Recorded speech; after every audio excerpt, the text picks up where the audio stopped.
I arrived in this world 2 days ago. It's a fantasy land full of elves, dwarves, beastmen, and monsters. At night, all the monsters go crazy and attack everything around them. The only safe places are shelters protected by crystal towers. I inherited a crystal tower on the wasteland, but it was in terrible shape. The previous owner died here, and all the defense towers were destroyed. I spent most of my blue crystals, the currency of this world, just to fix 2 arrow towers and stay alive. I needed workers to rebuild my shelter, so I went to the nearest city on light day, the 1 day a week when monsters hide. Outside the city walls, there was a market, but even the cheapest workers wanted 2 blue crystals a week, and I only had 5 left. That's when I saw her, a girl in a ragged hood, begging a fat merchant to buy some slime gel she made. He refused and knocked her hood back, revealing white hair and animal ears. She was a beastkin, and the merchant screamed at her to get away.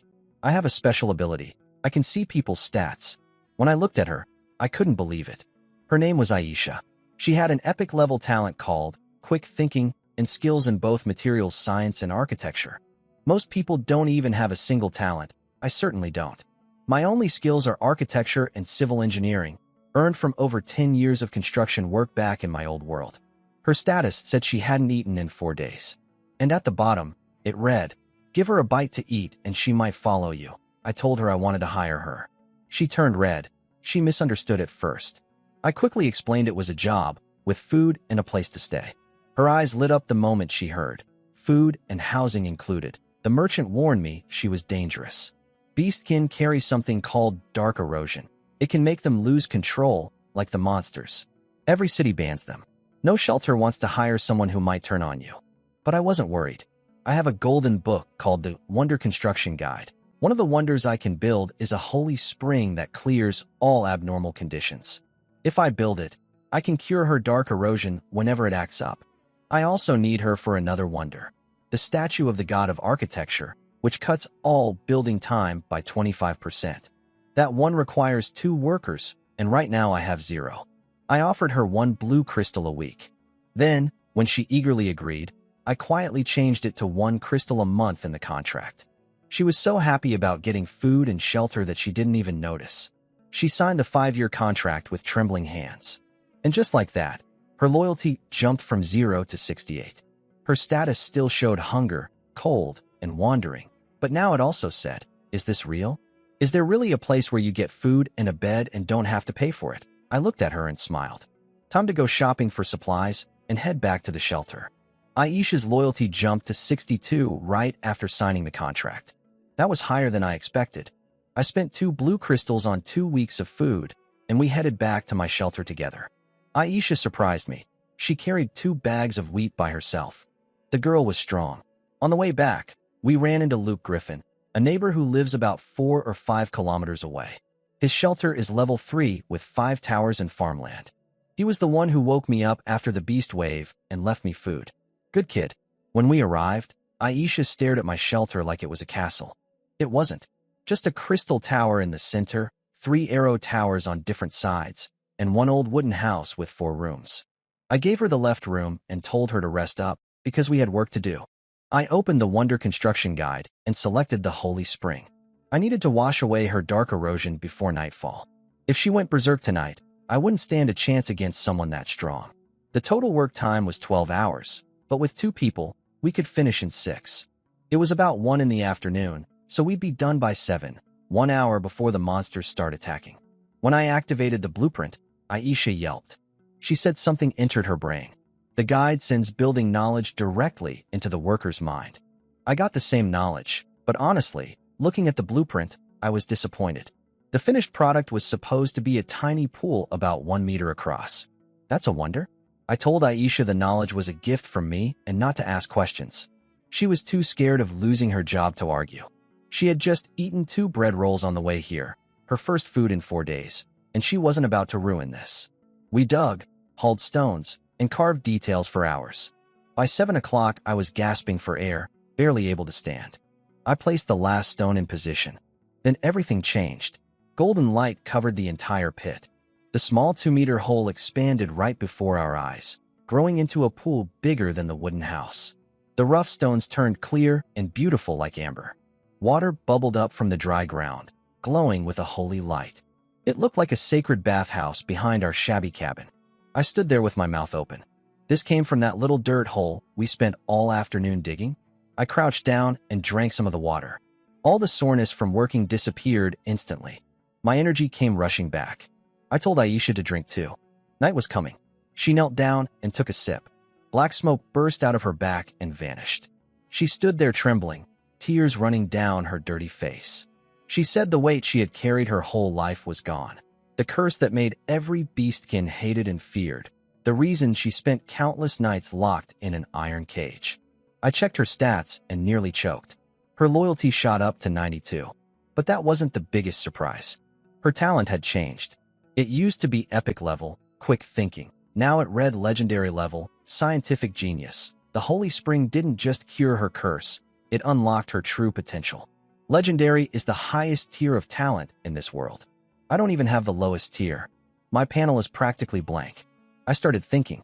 With a legendary talent like scientific genius, I could teach her everything I knew from my past life. Architecture, engineering, all of it. Who knows what she could create with that kind of ability? Aisha dropped to her knees in front of me.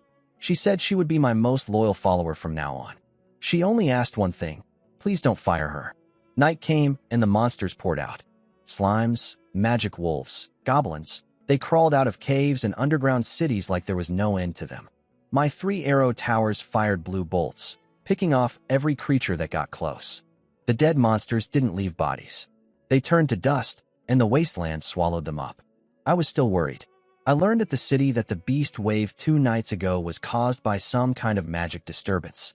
It wiped out a lot of shelters, including the previous owner of mine. Nobody knows when the next wave will hit, but apparently the city hired a prophet who can predict them. 3 arrow towers can handle a normal night, but they won't survive another wave. A new crystal core for 1 more tower costs 1,000 blue crystals. Upgrading my tower's level costs 200. And just keeping the tower running takes crystals every week. I needed money. Fast. I looked at the Wonder Construction Guide and chose the treasure basin. Every monster killed would have a 10% chance to drop a blue crystal. With 300 or 400 monsters dying each night, that's 30 or 40 crystals a day for free. Building the statue of the god of architecture could wait. If I built the treasure basin first, I'd have 2 extra days of crystal income before the next light day trip to the city. We made it through the night safely. In the morning, Aisha was already up. She cooked breakfast, cleaned the house, and greeted me like a nervous maid. I told her to relax and treat this place like home. She took a deep breath and said she'd work hard. I scratched my head. I sounded like one of those corporate bosses telling employees the company is their family. Breakfast was plain. Bread and porridge, no meat, no oil. After eating, I activated the treasure basin blueprint. Complex knowledge flooded both our minds again. A 2-meter altar with a stone basin covered in incredibly detailed patterns. We drank from the holy spring for the energy boost and got to work behind the house. 6 hours for 2 people. We'd finish by noon. While we worked, I asked Aisha about her past. She told me her people, the Sparrow Beastkin, used to live on a dead tree over 100 kilometers away, protected by 2 crystal towers. 3 years ago, a beast wave hit while all the Beastkin went berserk at the same time. Some bird demon's cry drove the whole shelter into chaos. When Aisha woke up, everything was gone. The shelter, the towers, her family. She was captured and forced to work as a slave in a mine until the beast wave 2 nights ago, when she escaped and followed a merchant caravan to the city. I felt bad for her, but I told her to save the thank yous and put that energy into working. Then I had an idea. Why waste time working in silence? Aisha had legendary level scientific genius talent. She should learn fast. I started teaching her architecture while we built. Her eyes went wide. She said classes from even ordinary scholars cost over 10 blue crystals each. She couldn't afford lessons from someone she believed was a legendary architect. I told her to pay me back later. 10 crystals per lesson. She got emotional and promised to repay me, not just in blue crystals, but in pink crystals. 1 pink crystal equals 1,000 blue ones. I've never even seen a pink crystal since coming to this world, but I liked her ambition. I started teaching, and within that 1 session, her architecture skill jumped by 2 points to 9 out of 10. The girl was a sponge. By midday we finished. The stone altar and basin were complete. Aisha carved the last pattern. I pressed the final step in the guide, and golden light erupted. The plain stone basin transformed into a heavy golden vessel with a metallic sheen. The altar expanded into a decorated stone platform with glowing golden patterns. I checked our stats. Aisha's architecture skill broke through from apprentice to expert. My own architecture went from 1 out of 20 to 5 out of 20, 4 points just from building 2 wonders. I grinned. At this rate, becoming a master architect was only a matter of time. The 2 wonders, the Holy Spring and the Treasure Basin, already took up most of the space inside the Crystal Tower's light. I realized they looked too flashy. If someone saw golden altars and glowing pools, they might try to take my tower. I needed to find a way to hide them. Aisha asked what the Treasure Basin did. I told her she'd find out tonight. We rested by the Holy Spring. The water healed soreness, but couldn't fix real exhaustion. Aisha had way more stamina than me, probably from years of mining. She sat next to me, small like a sparrow, chattering about ideas, using sausage tree bark and slime gel for pipes, replacing sewers with slime's dissolving ability instead of building a toilet system underground. The kid had wild ideas, and some of them actually made sense. I was too tired to respond. Class was over for today, but work wasn't. We started on the statue of the god of architecture that afternoon. We put in about 10 hours between us, leaving 38 more to split over 2 days. Aisha took over most of my share when I couldn't keep up. I felt guilty, but my body just wasn't built for heavy labor. That night, we sat outside by the treasure basin and waited. Monsters showed up right on schedule. Magic wolves charged in, eyes glowing red. The arrow towers fired. After the 3rd wolf died, a clear ringing sound.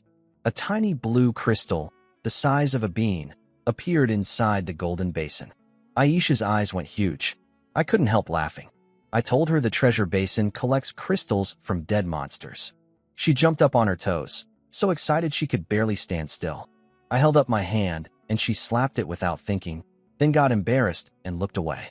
But she was smiling. We watched for half an hour, collected 6 crystals, and went to bed. The next morning, I rushed to the basin. It was nearly half full. We counted them together, 132 crystals total, including last night's 6. 130 a day. By next light day, I'd have over 700. Enough to buy some slaves to help with work, though I'd need to think about food and housing first. The priority was upgrading the crystal tower. 200 crystals to reach level 2, which would unlock level 2 arrow towers, strong enough to handle a small beast wave. Safety first. We worked on the statue all day. By evening, we were both completely drained, leaning against the holy spring, drinking the glowing water.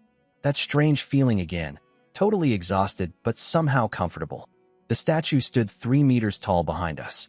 Neither of us had any sculpting experience, but the guide's knowledge made our hands move right. We only had to get the rough shape correct. The wonder would perfect itself at the end. 8 hours of work left. One more day? That night, I told Aisha to rest well.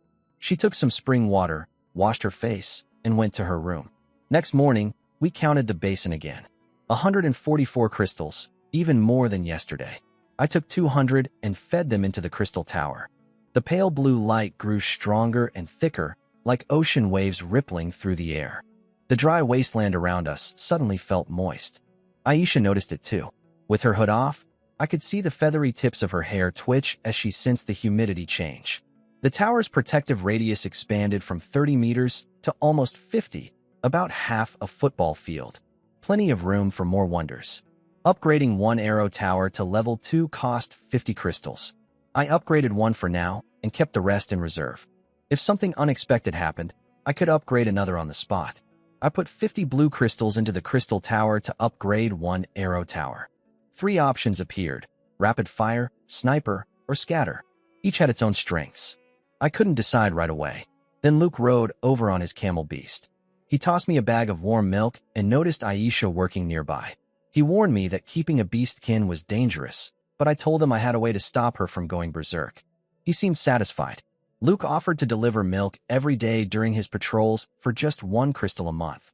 I gave him 2. The kid deserved it. He had 2 older brothers and barely got any spending money. Before leaving, Luke told me something important. The city's new fortune teller predicted that powerful monsters from the underground city would appear in the next couple of days and might make people sick. He also noticed the holy spring and called it a beautiful pool. I played it off as just a water tank. But watching him ride away, I knew the wonders were impossible to hide forever. I needed to plan for that. Based on the fortune teller's warning, I chose the sniper upgrade for the arrow tower. Half the firing speed but triple the damage, longer range, and it targets the strongest enemy first. If a tough monster was coming, that was the right call. I could always spend another 50 crystals for a quick upgrade if things got bad. At breakfast, I poured milk for both of us. Aisha's eyes lit up. She said she'd only heard that milk was for rich people and tower masters. She sipped it carefully, silently grateful. I told her the meals would get better and the living conditions would improve.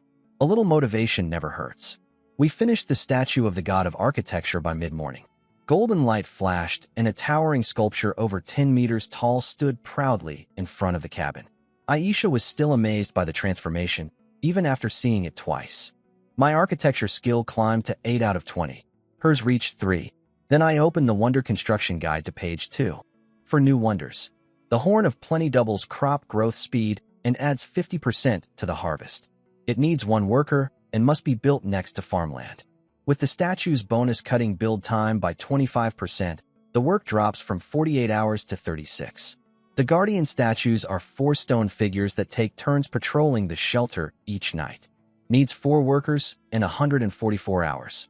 The Horn of Submission can make 1 monster within 5 meters obey you when blown. 30-day cooldown.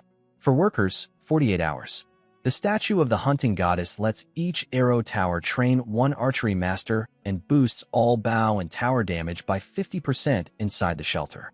For workers, for arrow towers required, 36 hours. My heart was pounding. That last one especially. I could train myself into an archery master. I'd been envious of the Griffin family's bow skills for days. If both Aisha and I became masters, we could travel safely outside, even on normal days. I sat by the holy spring and planned everything out. I needed at least 4 workers. The 2 spare rooms in the cabin could fit them if they squeezed in. I'd build new rooms when I had time. 3 days until the next light day.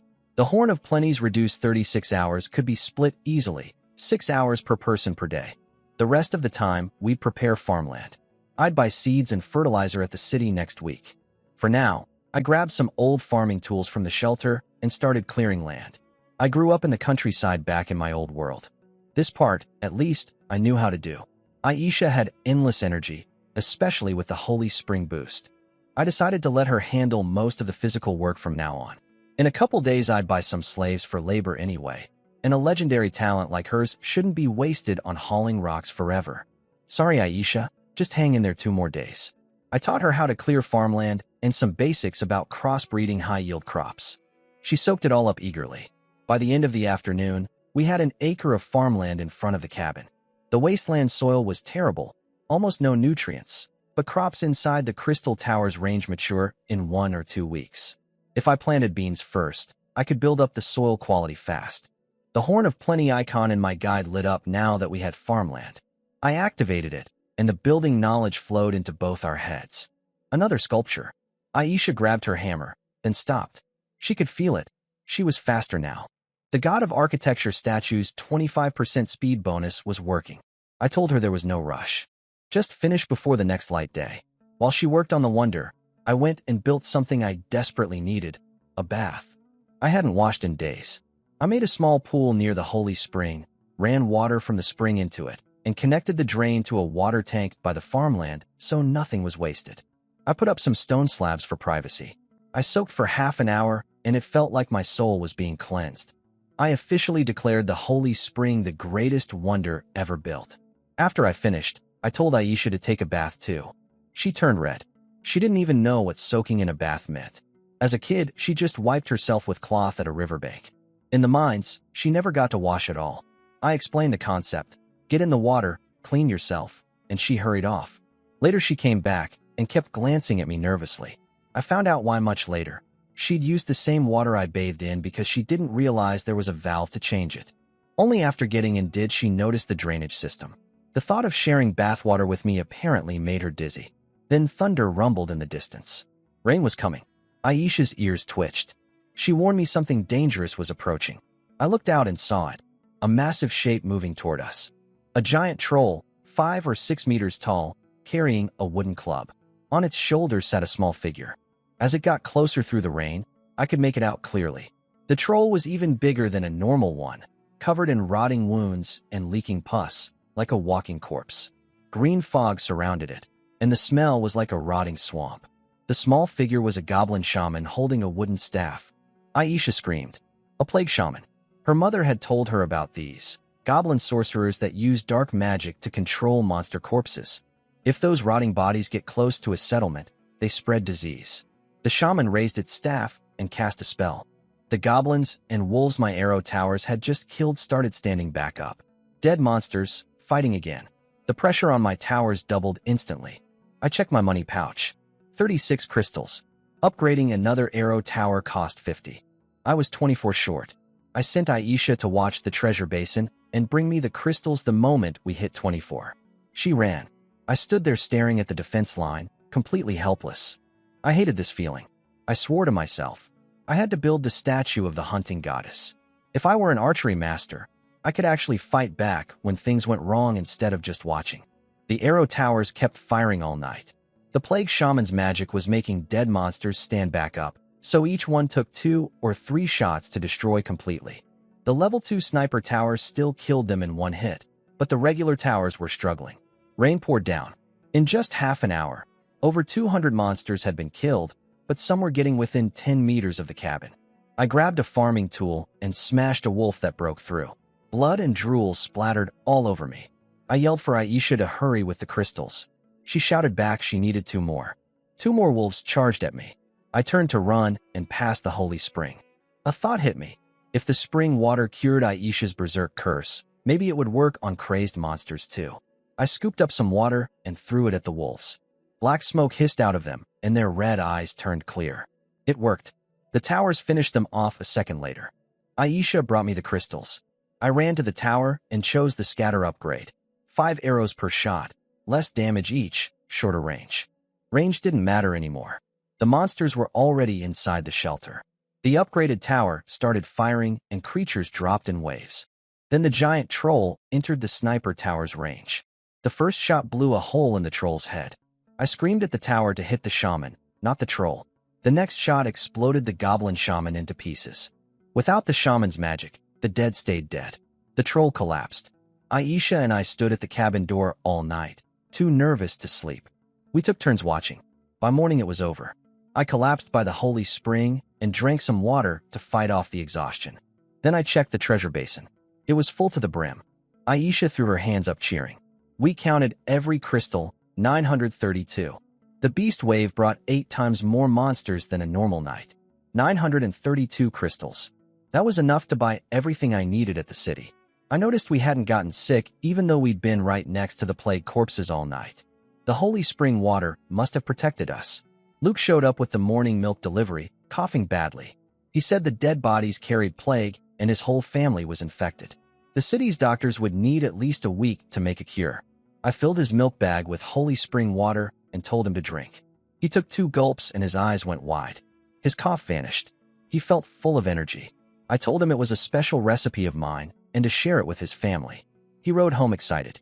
Aisha and I split the milk, took a bath, and went to sleep. What I didn't know was what had been happening at the Griffin shelter. Old Man Griffin and his older sons had expected me to die last night. A level 1 tower against a giant troll from the 2nd floor of the underground city. They figured I had no chance. Noah, Luke's older brother, had already told Luke to salvage my arrow tower cores if I was dead. The Griffin family had collected cores from dead neighbors' shelters before. It was just how things worked out here. So when Luke burst in shouting that I had plague medicine, they were stunned. Old Griffin smelled the water, saw it looked like plain water with a hint of milk smell, and took a cautious sip. In an instant, his fever broke and his weakness vanished. He felt 10 years younger. He asked Luke if I really gave this to him. Luke nodded and said I told him to share it with the whole family. I slept until 2 in the afternoon. When I woke up, Aisha was already outside working on the Horn of Plenty by herself. That girl really was a self-motivated workhorse. I stepped outside and saw 2 figures riding camel beasts toward my shelter. Luke and an older man, Old Griffin, his father. Old Griffin thanked me for the medicine water. He said it saved them from serious losses. I told him it was nothing. Luke had helped me plenty of times, and we were friends. He got straight to business. He asked if I needed anything. I took my chance and asked if the Griffin family had any spare arrow tower cores. He stroked his beard and said they had one extra, originally saved for when their tower reached level 4. He offered it to me for 800 blue crystals, 200 below market price. Good man. I told him I needed a few days to gather the crystals. I had enough already, but I needed to buy supplies and workers first. Then he brought up what I'd been hoping for, the medicine water. He asked how much I had and suggested selling it in the city. I'd sent Luke home with that water partly for this reason, to show old Griffin what I had. The problem was, I couldn't travel to the city safely on my own. The wasteland was too dangerous outside of light day. But old Griffin had armed escorts and fast camel beasts. If he could take me before light day, I could sell the water while plague was still spreading and everyone needed it desperately. The holy spring never runs dry.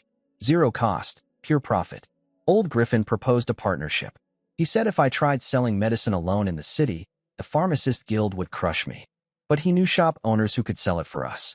The split would be 60% for me, 40% for him and the shops. I agreed immediately. It was fair. He was providing security and connections. And my water cost me nothing to make. We agreed to leave the next morning. He'd bring containers. I told him I'd have the water ready. After they left, I felt great about everything. If this worked, I'd have enough money for workers, supplies, and faster construction. Plus, I could reach the city 2 days before light day, which meant 2 extra days of progress. I figured out the calendar. Light day was once a week, and I set it as Sunday in my head. Today was Thursday. Tomorrow, Friday, we'd go to the city. The Horn of Plenty had about 12 hours of work left. Aisha had secretly put in 3 extra hours while I slept. We could finish it tonight. That way, when I bought seeds at the city tomorrow, we could plant them right away. Crops would mean food. Food would mean more workers. A perfect cycle. I rolled up my sleeves and joined Aisha. That evening, golden light flashed and a horn-shaped sculpture appeared beside the cabin. My architecture skill jumped to 12 out of 20. Aisha's hit 10. Next morning, I counted the crystals from the treasure basin, 96. Fewer monsters after back-to-back waves, but still good money. I had already filled our biggest wooden barrel with holy spring water and set it by the entrance. Old Griffin arrived with Luke, his other son Noah, and 4 camel beasts pulling a small cart. He delivered the arrow tower core as promised. I told Aisha to store it. When he saw the barrel of glowing water, his eyes lit up like he was staring at liquid gold. He rushed his sons to start pouring it into sealed clay jars, shouting at them not to spill a drop. I told him Aisha would be coming with us and could ride in the cart. Old Griffin didn't even blink at her beastkin appearance. He was smoother than his son. Then he offered to sell me a camel beast for 50 crystals. I'd been eyeing those animals since I got here.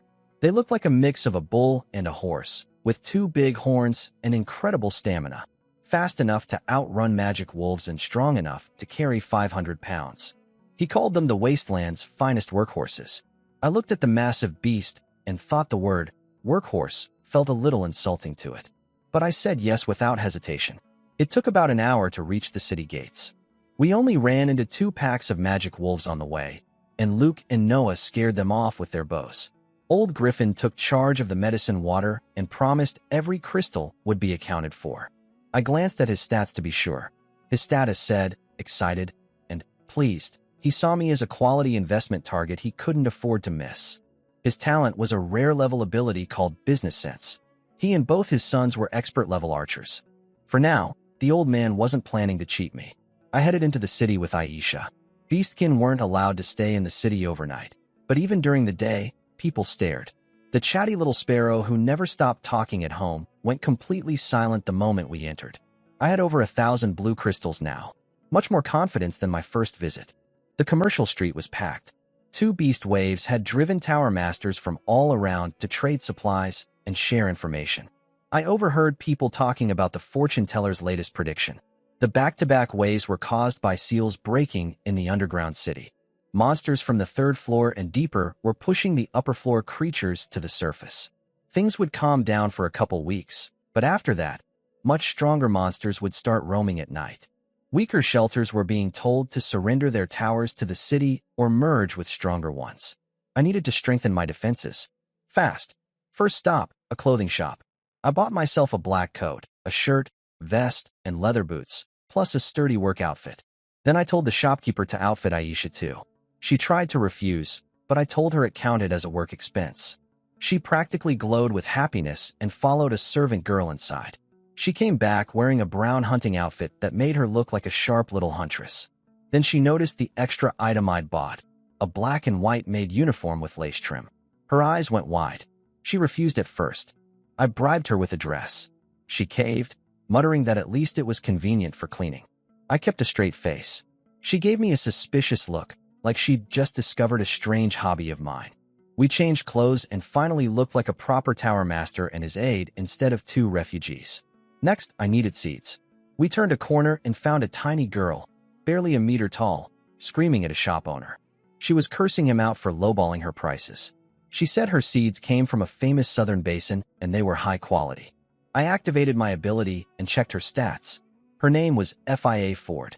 She was a halfling, not a child. Her talent was epic-level quick thinking. Her main skill was plant science at 19 out of 20, 1 point away from becoming a master. She also had geology and brewing as side skills. Her status read, furious, hungry, mildly infected with plague, and desperately wanting to advance to plant science master. Aisha stepped forward and called her, little girl. Fia exploded. She yelled that she was old enough to be Aisha's mother. Aisha jumped back in fright.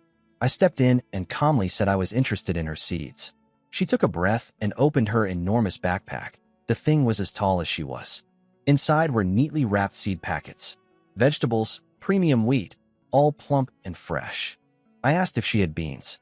She looked up at me and guessed right away, newly cleared land. I nodded. The halfling knew her stuff. Fia said her seeds from the Thousand Bird Basin were famous for high yields. She wanted 20 blue crystals for the whole lot, or I could trade rare seeds she'd never seen before. I noticed she was 1 point away from becoming a plant science master and had been traveling the world collecting seeds to find that breakthrough. I wanted her. Not just her seeds, her skills. I offered her a 1-month contract at my shelter to help with farming. Base pay of 20 crystals, with bonuses based on harvest results. She took the deal immediately, bragging that no one in this backwater could match her plant science. Aisha watched the whole exchange and quietly noted that Fia had been completely played. I gave Fia money for her seeds and sent her to buy fertilizer while I went shopping for the thing I needed most, workers. Aisha and I walked to the slave market at the edge of the city. The smell hit us before we got close. Rows of tents with cages inside. People locked up like merchandise. I hated it. But in this world, contracted slaves were the most reliable people you could get. The Crystal Tower contract was bound by the gods. Even your own family might betray you, but a contracted slave never could. The merchant showed me a tent full of strong red-haired refugees from the Northern Wars. I scanned everyone with my ability. Nobody had special talents. The best ones, rare talent or apprentice-level skills, cost 50 or 60 crystals each. Not worth it when I just needed muscle. Then I thought about it differently. Aisha could work all day without getting tired. If other beastkin had similar stamina, they'd be way more efficient than human workers. I asked about beastkin slaves. The merchant said they weren't allowed inside the city because of the berserk risk. He gave me his brother's card and pointed me to a trader named Tiga outside the west gate. The scene outside the city was even rougher. Tiga greeted me eagerly. He said the recent beast waves had wiped out many beastkin settlements, and his people had rounded up survivors to sell. Hearing that, Aisha trembled beside me. I knew she was thinking of her own people. I asked about types. Tiga glanced at Aisha and understood my situation. He said they had dog beastkin and lizard beastkin, but no sparrow beastkin. Aisha didn't know whether to feel relieved or sad. Prices ranged from 3 to 30 crystals. The lizard beastkin were incredibly strong but looked terrifying, covered in scales with vertical slit pupils. I couldn't bring myself to look at them directly. I was about to pick 4 ordinary dog beastkin when my ability flashed purple on one of them. A female dog beastkin named Harper. Epic level talent, craftsman spirit. Her main skill was forging at expert level, 3 out of 20. Her status showed hunger, fear, a knife wound on her back leg, and one line that stopped me cold. For my daughter, I must survive no matter what. I looked more carefully. Hidden under Harper's ragged clothes was a small dog beastkin girl. An epic talent in forging. I wasn't letting this one go. I checked the little girl hiding behind Harper. Her name was Pello, a dog beastkin with a rare level talent called brute strength. No skills yet, but rare talent in a child was still good. Both mother and daughter had gifts. I scanned the rest of the dog beastkin, over 30 of them. I found 3 more with talents. 2 females with rare abilities called Super Smell and Animal Affinity, and 1 male with a common talent called Night Vision. None of them had any skills. 5 total. That was my limit. I wanted more workers, but my shelter couldn't support them. I could only carry enough food for about 10 people per week, and I couldn't make the trip to the city on my own. I'd have to wait until I built the hunting goddess statue, trained someone as an archery master, and bought a cart. Then I could make supply runs safely and expand. The slave trader charged me 90 crystals for the 4 adults and threw in Pello for free. I also bought 5 tents for 2 crystals. Winter was coming and tents wouldn't last, but it was all I could manage for now. I stocked up on extra food, a jug of cooking oil, and 2 hens, loaded everything onto the cart, and waited for old Griffin. He came back beaming. The medicine water was a hit. He'd signed deals with 3 of the biggest shops in the city, 2,000 bottles total. The shops paid for crystals per bottle. My 60% share came to 1,200 crystals. He handed me 1 pink crystal and a bag of 200 blue ones. A pink crystal was worth 1,000 blues. He slipped it to me quietly, too many eyes outside. Old Griffin earned 400 crystals himself and couldn't stop grinning. I paid him 800 for the arrow tower core. Then he gave me advice. Upgrade my tower by another core. A level 2 tower holds 4 cores, level 3 holds 5. Things were only going to get more dangerous. He offered to find me another core if I gave him a pink crystal. I thought it over and agreed. FIA showed up dragging a huge bag of fertilizer. We loaded up and headed home.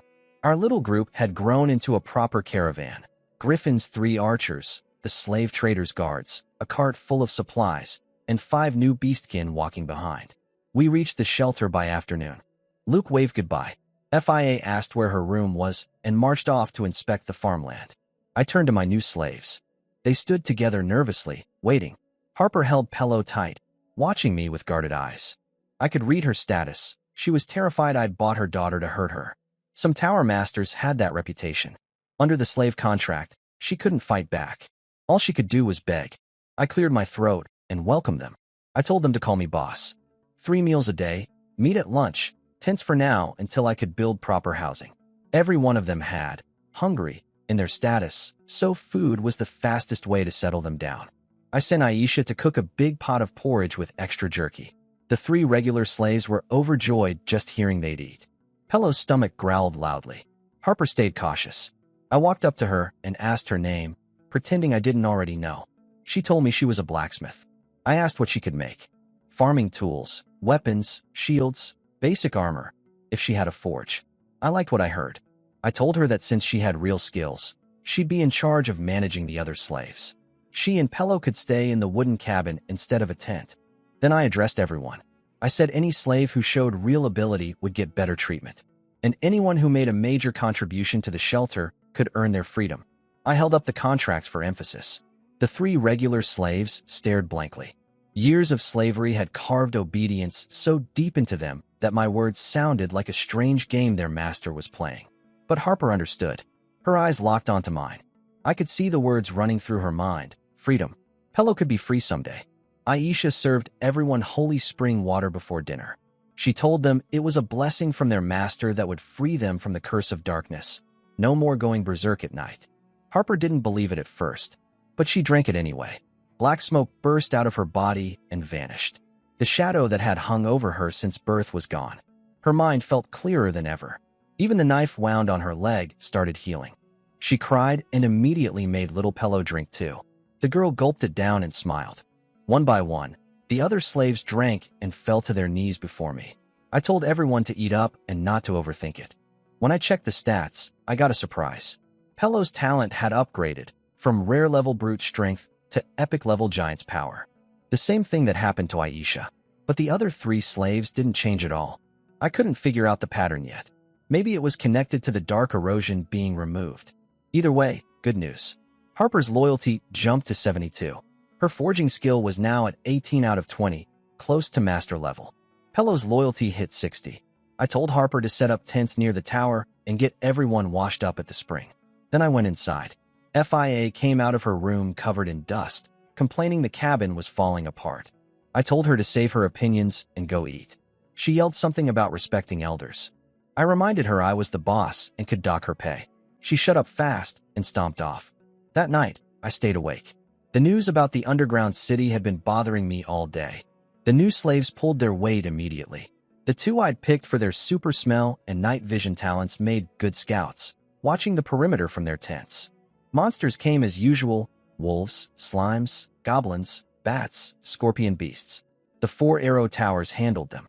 Then I spotted something bigger crawling toward us from the distance. FIA shouted from behind me. Magic lizards. 3rd floor underground city creatures. The fortune teller was right. Stronger monsters were already appearing during normal nights. I did the math. I had 1,228 blue crystals. Upgrading the tower to level 3 cost 500. Arrow tower upgrades from level 1 to 2 cost 50 each, and 2 to 3 cost 200 each. If I spent everything, I could get my crystal tower to level 3, upgrade 2 arrow towers to level 3, and bring the other 2 to level 2. After tonight's treasure basin income, I could push a 3rd tower to level 3. Money sitting in my pocket wouldn't save my life. I spent it all. The crystal tower turned level 3. A faint pink glow mixed into the blue light. The warm zone expanded to a 100-meter radius, and it unlocked a new ability. I could now use the tower's energy to slowly move buildings and materials anywhere within its range. For someone with a construction background, that was a dream tool. I could reposition the wonders, transport stone blocks, even help build structures. And I could authorize other people to use it too. The tower could now hold 5 arrow cores, and each tower unlocked a 2nd-tier upgrade with 3 new options: flame arrows that burn enemies, armor-piercing arrows with double penetration, and stasis arrows that slow targets by half. I planned it out carefully. The 2 rapid-fire towers got stasis upgrades to slow enemies down. The scatter tower would get flame for area burning. The sniper tower got armor-piercing to punch through tough leaders. I could only afford 3 upgrades right now, so I prioritized the sniper and the 2 rapid-fire towers. The scatter tower would have to wait. The medicine water sales still had 3,600 crystals coming in, plus over 100 a night from the treasure basin. The money would come back. What mattered was surviving tonight. No more wasting shots on a giant troll when a shaman was sitting on its shoulder. That problem was solved. Each upgrade cost 200 crystals. For towers nearly drained the pink crystal I'd invested. The leftover energy stayed in the tower as reserves. Running costs were 2 crystals per tower per week, plus 5 for the tower itself. The stored energy would keep everything running for a while. The firepower was incredible. Aisha couldn't stop cheering. Every monster that entered range got shredded. The sniper tower locked onto a magic lizard at over 200 meters and punched straight through its skull. But the thing didn't die. Even with massively boosted damage and penetration, it took 2 shots to kill 1 lizard. That worried me. These were just 3rd-floor creatures. If I hadn't upgraded to level 3 tonight, I might not have survived. For now, watching the towers work was actually enjoyable instead of terrifying. But I couldn't relax. My shelter was still just getting started. I used the Crystal Tower's new moving ability to rearrange everything. The God of Architecture statue and Horn of Plenty went to the west side. The treasure basin got moved to the front door and covered with a round wooden board like a pot lid. My own people would know what it was, but outsiders wouldn't see glowing golden crystal bowl sitting in the open. FIA wandered over and asked why I had so many strange statues and buildings. I told her they were wonders, symbols of civilization and culture, that we couldn't just focus on survival, but also needed spiritual enrichment. She almost believed me, then squinted suspiciously. I kept a straight face. She reminded me she was only staying 1 month, 2 harvests, and she'd leave. I didn't argue. Her goal was advancing to plant science master, and I had knowledge that could help her get there. When the time came, she'd make her own choice. Next morning, Aisha had already collected the crystals from the treasure basin and hidden them in our secret stash. I looked at the remaining wonders on page 2. The guardian statues needed too much time, and I didn't need extra defense right now. The Horn of Submission was interesting. Blow it, and 1 monster within 5 meters surrenders. No strength limit mentioned. Could it work on a dragon? The 5-meter range was tricky, but I could either capture a beast and drag it close, or place the horn on the front line and wait. 30-day cooldown, so I had to choose carefully. The statue of the hunting goddess was what I wanted most. Every arrow tower could train 1 archery master, and all bow damage inside the shelter would increase by 50%. If I became an archery master, I could finally protect myself outside. I decided to build the Horn of Submission first. 4 workers, 36 hours, doable today. Then start on the hunting goddess statue with whatever time was left. Luke showed up with a strong female camel beast and some feed. My 50 crystal purchase delivered. And of course, milk. I sat down for breakfast. Aisha was making vegetable porridge. FIA stumbled out grumpy with bed hair. Little Pello sat there staring at the food with big round eyes. I poured the milk into 3 cups, only enough for 3. I gave them to Pello, Aisha, and FIA. None for me. Harper came rushing in to apologize for Pello wandering into the cabin. I told her it was fine and that the kids should eat with us from now on. She looked like she wanted to cry. She bowed and left, glancing back at Pello with a look of relief on her face. Maybe life really was getting better. FIA stared at her milk and made a disgusted face. She said milk was for children and that a proper breakfast was beer and a raw egg. I told her she'd change her mind after the diarrhea. She paused and asked if that was why she'd been having stomach problems. Pello gulped down her milk in seconds, tail wagging like a fan, staring at me with sparkling eyes. Aisha tried to push her cup toward me, but I told her to keep it. We'd just get Luke to bring more tomorrow. The 2 hens I bought needed a couple more days before they'd start laying eggs. I reminded FIA to cook them properly, no more raw eggs. Work started at 7. I transmitted the Horn of Submission blueprint to the 4 dog beastkin and sent them to gather stone and build. FIA was out in the fields expanding the farmland and mixing in fertilizer, struggling with a shovel almost as big as she was. Aisha was about to go help with construction, but I stopped her. With the beastkin handling labor now, she had a more important job, learning to operate the Crystal Tower's material moving ability. I taught her the process and she got right to it. I finally had some free time. I settled the new camel beast in a makeshift stable and started thinking about building a forge for Harper. Then a stranger appeared. A human man on a brown war horse, wearing light armor, a sword at his hip, a recurved bow on his back. He stopped just outside my arrow tower range. He said he didn't know me, but he knew my good neighbor. Old Griffin had sold a large batch of healing potions in the city, and this man knew Griffin didn't have the ability to make them. He'd heard my name from Luke and Noah, the 2 brothers who couldn't keep their mouths shut. He looked over my shelter and mocked it. A tiny startup with no walls, wasting time on useless decorations instead of building farms. Then he got to the point. He wanted 100 doses of medicine by tomorrow morning. If I didn't deliver, there would be consequences. I stayed calm and thought it through. Inside my Crystal Tower's range, I was basically untouchable. The arrow towers would destroy anyone who entered. That's why tower masters almost never attacked each other directly.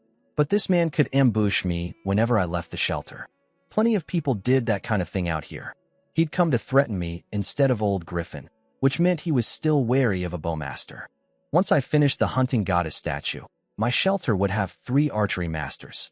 Add the Horn of Submission and the guardian statues after that. My defenses would be far stronger. I needed time. Every wonder I built made me exponentially more powerful. I kept my voice even and suggested a trade instead of threats. I told him that making an enemy of me would cost him. He laughed and said a level 3 tower with no walls had no right to talk tough. He turned his horse and rode off, warning me to have the goods ready by morning. As he left, I noticed him secretly drop something into the sand. That gave me a bad feeling. The man had real killing intent in his eyes. He wasn't just some bully, he was dangerous. I needed to find out who he was. I'd ask Luke or old Griffin and warn them that the medicine water had attracted unwanted attention. But first, I needed more security. I called for Harper. She came running from the construction site, covered in dust. I asked her what she'd need to set up a forge. She answered without hesitation. A furnace, anvil, and tools, all available in the city. I told her I'd take her shopping soon. I needed farming tools, weapons, bows, and construction materials. Her eyes lit up. She'd thought she'd never touch a forge again. The idea that I was going to let her run her own workshop was almost too much for her to believe. I sent her back to work and wandered over to watch FIA. She was struggling to turn the soil and yelled at me to help. I didn't move. After days of backbreaking construction, I had earned the right to stand around and supervise. I asked her what a near-master plant scientist could actually do. She puffed up with pride. Ordinary experts could identify most crops and herbs and knew how to plant and preserve them.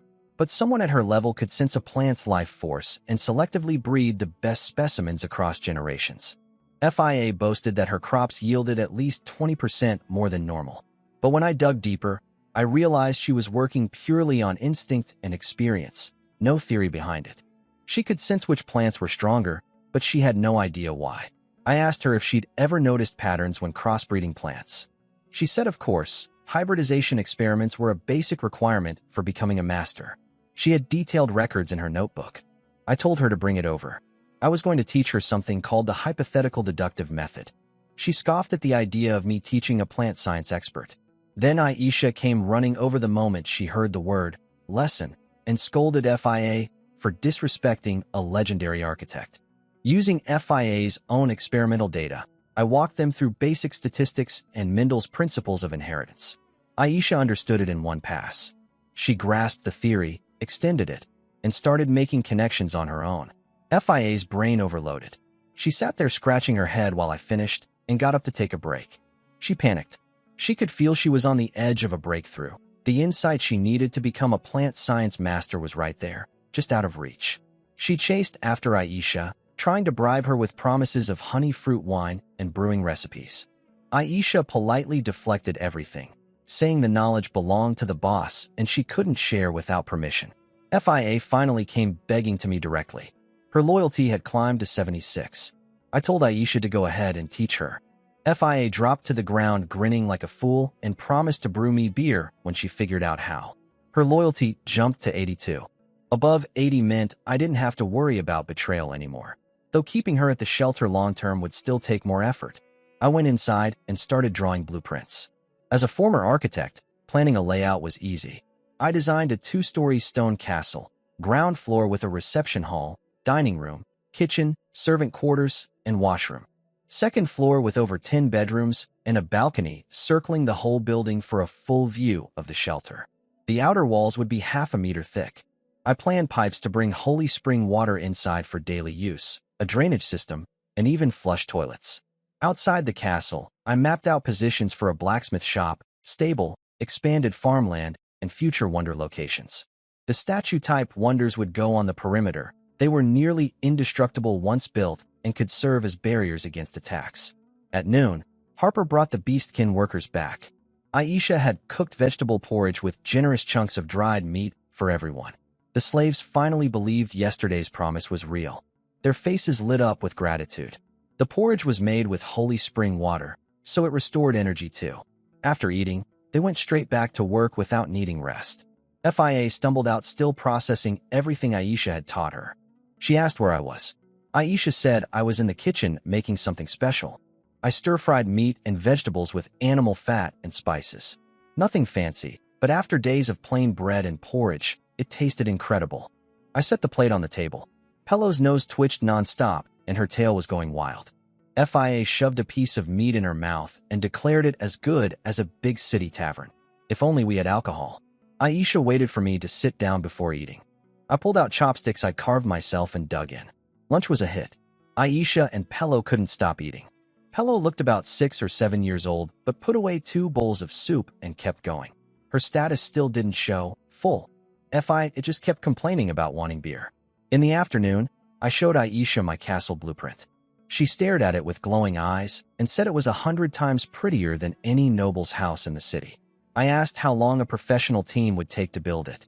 She said 3 or 4 months with an expert leading, but only 1 month with a master. I asked what made architecture masters so special. She explained it was the most powerful profession on the wasteland. Every master gains a special trait. The most common one lets them rapidly fuse materials together into solid structures.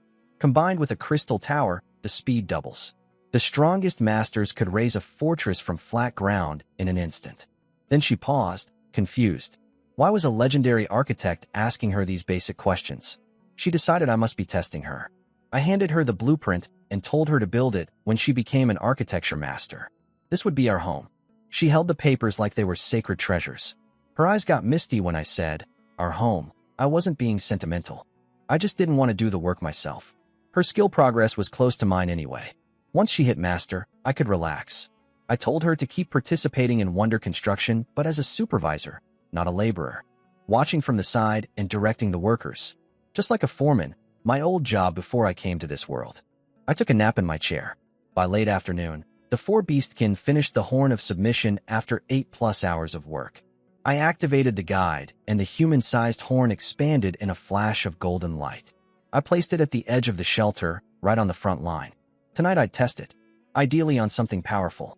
A magic lizard would be perfect, 5 or 6 meters long. It could pull a cart to the city or haul materials around the construction site. My architecture skill hit 16 out of 20. Aisha reached 15. One more wonder, and we'd both be at the threshold for master rank. I checked the beastkin workers' stats. None of them gained architecture skills from building. They didn't have the foundation. Aisha had started as an apprentice with basic knowledge and had legendary talent. I had a lifetime of construction experience from my old world. The beastkin just became experienced laborers, skilled with their hands, but not progressing toward a real profession. I briefly considered teaching them, then remembered FIA's blank face during my Mindle lesson. I dropped the idea. Aisha was special. Not everyone could absorb knowledge that fast. I announced the next project, the statue of the hunting goddess. The one I'd been dying to build. Once finished, each arrow tower could train one archery master, and all bow and tower damage inside the shelter would jump 50%. I would finally be able to protect myself. 144 hours total. For workers, 36 hours each. At least 3 days. Harper rallied the beastkin. They said they didn't need rest. The holy spring water kept them going. They started immediately. I walked back to find old Griffin approaching with someone new. His eldest son, Jet Griffin. I'd met Noah and Luke, but never the firstborn. I scanned him. Archery expert, same as his brothers. Only old Griffin himself was an archery master. Looking at them, I thought about the hunting goddess statue nearing completion and made a mental note. I should ask old Griffin for a good bow. Old Griffin rode over shouting my name. He spotted the Horn of Submission right away, and I saw surprise flash across his face, but he covered it quickly. He complimented my buildings and called me an excellent architect. I waved it off. He brought good news. The extra arrow tower core I'd ordered was ready, and he handed over 1,200 blue crystals from the medicine water sales. He said the word had spread through the city and demand was growing. We might need another supply run soon. He also mentioned his back pain of 10 years had completely disappeared after drinking the water. He offered to take me to the city's flower district to celebrate. I coughed and changed the subject. I told him about the armed rider who'd threatened me that morning.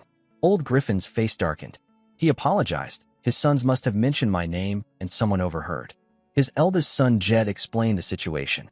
The northern regions had it worse than us. Many shelters and even some cities had fallen to the monsters. Displaced soldiers and refugees drifted south. Some found crystal towers and set up camp, surviving through raiding and extortion. A group of these rogue soldiers had settled in the Rocky Mountains about 15 kilometers north. They'd tried threatening the Griffin family before, but backed off when they realized every Griffin was a skilled archer. That matched the rider's profile perfectly. Military bearing, killing intent in his eyes. What worried me more was what Jet said about fallen cities. I'd seen the city walls, massive, thick, built to withstand something terrible. The city's army was well equipped with black iron armor, expert-level archers everywhere, even a fortune teller.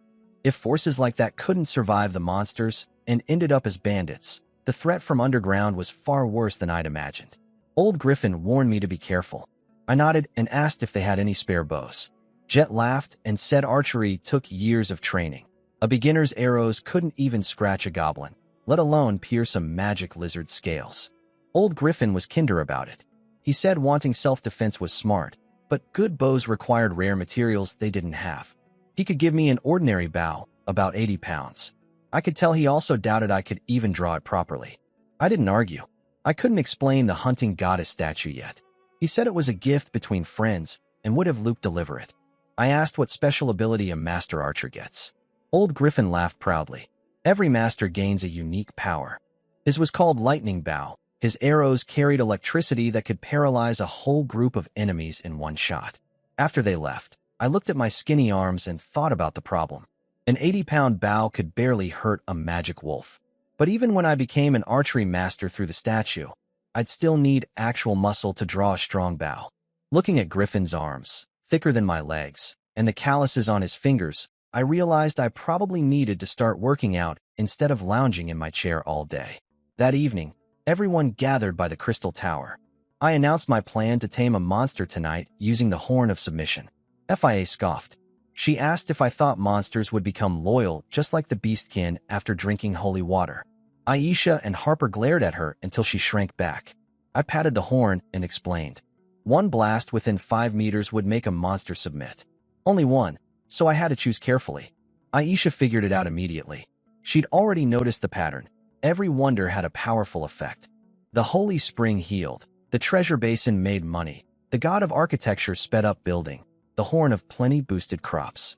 A horn that tames monsters fit perfectly. She begged to do it herself, saying it was too dangerous. I told her no. I needed to control the arrow towers to let exactly one monster through, and I needed her operating the crystal tower to move stone slabs into position as barriers if something went wrong. She tried to argue. I told her I'd run if things got bad. That was the truth. The risk was real, but it was manageable, and the reward was enormous. Night fell, and the arrow towers went to work. I waited for a magic lizard to show up. That was my taming target.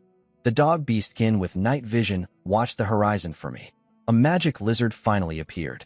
But before I could act, the ground started shaking. Harper's ears twitched. She said something was underground. Fia grabbed my arm, trembling. Then she remembered what it was, a ground dragon.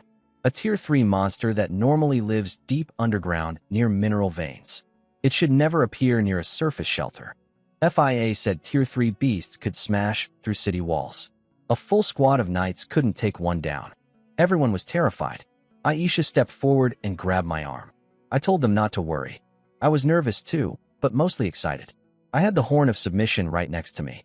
If the dragon got within 5 meters, I could tame it. A Tier 3 monster as my servant, that would change everything. The ground bulged, and the creature burst partway out of the earth. Its head was covered in armored scales, eyes glowing with cold metallic light, 2 small spiral horns on top. It was at least the size of a truck, twice as big as a magic lizard. It sniffed the air, then dug something out of the sand, a glowing blue crystal fragment. It let out what sounded like a mournful cry. I narrowed my eyes. That crystal was exactly where the armed rider had stopped earlier today. This was no coincidence. He must have planted it to lure the ground dragon here. He was using the creature as a threat, showing me he could send it to destroy my shelter anytime he wanted. The dragon glanced at us, red fury burning in its eyes. For a moment, I thought it would charge. Then it suddenly jerked its head as if sensing something else, dove back underground, and vanished. I was frustrated. So close. The rider must have lured it away with another crystal fragment somewhere else. He wasn't trying to destroy me yet, just applying pressure. Most shelter owners would have caved after seeing a Tier 3 monster at their doorstep. What he didn't know was that I actually wanted him to send it again. A Tier 3 beast that could burrow underground and had real combat power? That was exactly what I wanted to tame. Now that I knew how they were controlling it, catching the dragon was just a matter of time. I told everyone not to worry. If it came back, we'd tame it. Fia told me to stop bragging and said it was only the goddess of plenty's blessing that saved us. She turned to the Horn of Plenty statue and started praying. Aisha just smiled up at me and said she knew we'd be fine all along. I decided to save the Horn of Submission for the ground dragon. No point wasting it on a lesser beast. I posted the slaves on rotating night watch and went to bed. Later that night, I heard knocking from down the hall. Fia had shown up at Aisha's door clutching her blanket, claiming she was worried that Aisha might be too scared to sleep alone and had come to keep her company. That night, Fia showed up at Aisha's door with her blanket, pretending she was worried about Aisha being scared. Aisha saw right through it and made her admit she was the one who was afraid. She let her in. I could hear everything through the thin walls.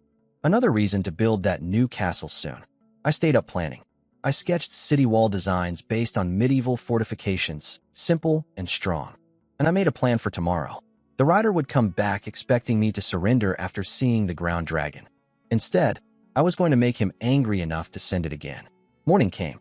Luke delivered 4 servings of milk and a brand new hardwood longbow with a bag of broadhead arrows designed for monsters. Harper told me the bow itself was simple to make, but quality arrowheads required a proper forge. Training an apprentice blacksmith to make good ones would take at least 2 weeks. After breakfast, everyone got to work. Harper's loyalty had quietly climbed to 90. Aisha was at 95. FIA hovered around 85, busy in the fields running experiments based on the genetics theory Aisha had taught her. I did 2 sets of morning exercises by the holy spring and went back to my blueprints. Then the rider appeared. He smirked and asked if I'd had a nice night. I put on a perfect act, just the right amount of shock and anger. I accused him of controlling the dragon. He laughed and told me to hand over the medicine. I refused. I told him I didn't believe he could actually control a Tier 3 beast and called it a bluff. Then I turned my back on him. He was stunned, then furious. He screamed that tonight I'd be eaten alive along with my filthy beastkin. I threw one more insult as he rode off, told him not to hide in his cave like a rat tonight, and to bring his dragon daddy if he had the guts. He nearly drew his bow, but he was too far from me and too close to my arrow towers. He rode away shaking with rage. I watched him secretly. Just before he disappeared over the horizon, he casually tossed 2 crystal fragments into the sand. I sent Harper to find them. Her nose led her right to them. 2 translucent stones that looked like crystals filled with starlight. Aisha recognized them. When she worked in the mines, they once dug up something similar. The mine boss panicked and made them bury it, then abandoned the entire shaft. FIA took one look and said they weren't crystals. They were ground dragon droppings. I dropped both stones immediately. She picked them up without flinching and explained. These weren't regular waste. They were defensive mineral deposits that ground dragons excrete after laying eggs to protect their nests. Rich in iron ore, which meant this dragon lived near an iron deposit. Apparently, some nobles ground these stones into powder and drank them in water. Aisha covered her mouth in horror. FIA sighed and said it technically wasn't excrement. Then she confirmed my theory.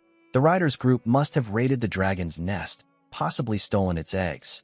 The dragon was following these stones, trying to find the ones who destroyed its home. Now I had a plan. Tonight I'd use these stones to lure the dragon right to the Horn of Submission. The hunting goddess statue was on its 2nd day of construction. 2 more days, and it would be done, making me an archery master by tomorrow night. I encouraged the beastkin workers and started my daily exercise routine. FI yelled at me to come help with farming instead. I explained that since she was half my height, she only needed to lift things half as far, making her inherently more efficient than me. Therefore, me not doing farm work was actually saving labor costs. She stared at me in complete confusion. I spent the afternoon preparing. The wonders were indestructible, so I moved the statue-shaped ones to the outer edge of the shelter as a defensive line. The Horn of Submission's base was solid stone. If I stood on it, the ground dragon couldn't attack me from below. I rehearsed the plan in my head. 5 meters was a generous range. If the dragon surfaced and lunged at me, I'd run circles around the horn like an ancient king dodging an assassin around a pillar. At lunch, Harper examined my new bow and confirmed what I already knew. Decent materials, but too weak to pierce anything above a Tier 1 monster. She glanced at my skinny arms and wisely said nothing more. She promised to make me a stronger bow once I built up my strength and she had a proper forge. Night came. I stood alone on top of the horn's base, one hand on the mouthpiece. 2 red crystal stones sat at the top of the statue, glowing like drops of blood trapped in amber. The regular monsters came first. The upgraded towers shredded them effortlessly. Half an hour passed. Then the ground trembled. Aisha gripped a bucket of holy spring water, ready to cleanse the dragon's berserk curse after capture. FIA hid behind her, muttering that this was insane. Harper crouched low, shaking but ready to charge in if things went wrong. I watched the yellow line in the dirt racing toward me. 50 meters. 30. 20. I ordered the towers not to fire at the dragon's position. At 7 or 8 meters, it exploded out of the ground, momentum carrying it straight at me. I was already blowing the horn. A deep, ancient sound rang across the wasteland. Everyone felt it in their bones. A call from a time when civilization and wilderness were still one. The beastkin felt it strongest. The dragon slammed into the statue. I'd already jumped behind it. Smart move. Standing still would have gotten me crushed. Everyone rushed forward screaming my name. I poked my head out from behind the statue and grinned. The 10-meter dragon lay draped over the horn's base, dazed from the impact. Something was happening inside its mind. An overwhelming urge to submit, impossible to resist. Slowly, it lowered its massive head. I walked up and patted it. Good girl. Aisha splashed the holy spring water over the dragon. The black fog of dark erosion hissed away. She beamed at me with pure admiration. FIA couldn't close her mouth. She sputtered that kingdoms had spent centuries trying to tame a few magic wolves, and I'd just done it with one blow of a horn. I checked the dragon's stats. Female. Loyalty, 100. Talent. Mineral sensing, rare level. Status showed confusion, grief over lost offspring, and total loyalty. She could partially understand my words. I told everyone to suggest a name. FIA jumped in eagerly. She told us about an ancient dragon sealed in a stone valley, a 1,000-year-old creature called Duomoj that could swallow the sun and moon. So she wanted to name our dragon Duo.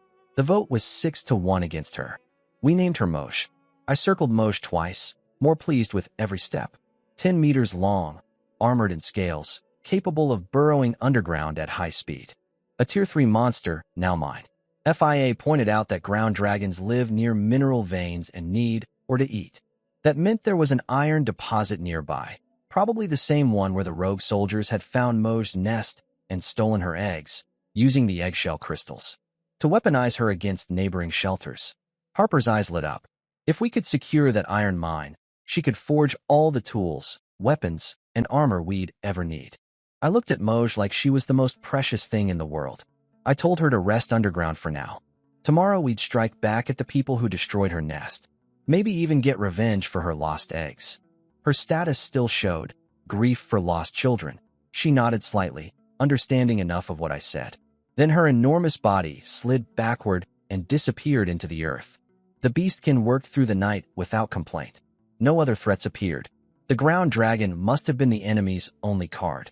By morning, the workers were already at the construction site. They'd been pushing 16-hour days instead of the 12 I planned.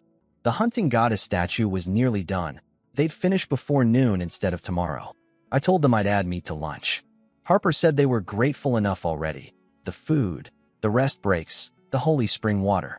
I couldn't argue with people who wanted to work harder, so I just made a note to feed them better. Then the rider showed up again.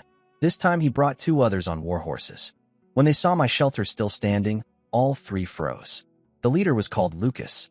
He had cold, vulture-like eyes. The rider who'd been threatening me was named Kieran. Lucas demanded to know why the ground dragon hadn't destroyed my shelter. Kieran checked the spot where he'd buried the crystals. Gone. They argued. Kieran admitted he'd only used the dragon as a scare tactic the first night, and that must have tipped me off. Lucas called him an idiot. I stood at my shelter's edge and waved at them, asked if they wanted to come in for a chat. Kieran lost his temper and screamed threats. Lucas shut him up and spoke calmly. He told me I couldn't hide inside forever, and the moment I stepped out, I was dead. I smiled and told him I was actually planning to visit the city today to sell another batch of medicine. Told him to come and try to stop me, and to bring more people. They rode off furious. I stretched and went back inside. The trap was set. When the ground dragon killed them, I'd keep one alive to find out where the iron mine was. Luke came with the milk. I gave him 20 crystals and asked for 2 heavier longbows, 120 pounds each, and 100 arrows. He came back quickly and rode off happy to spend his tip money at the city. By 10 in the morning, the hunting goddess statue was complete. I activated the guide. The sculpture erupted with golden light and grew into the tallest structure in the shelter, 12 or 13 meters high. Then I felt it. Aisha felt it too. We both crossed the threshold at the same time. We were architecture masters. Aisha stared at her hands in disbelief. Tears gathered in her eyes. She thanked me, and I told her she earned it. I tested my new master ability, shaping. I focused on a stone on the ground, and it broke apart and reassembled into a rough statue. It drained my energy fast, like sprinting 50 meters, but it worked. Aisha's ability was transport. She could rapidly extract and move underground materials, perfect when combined with the crystal tower. FIA walked over and overheard us.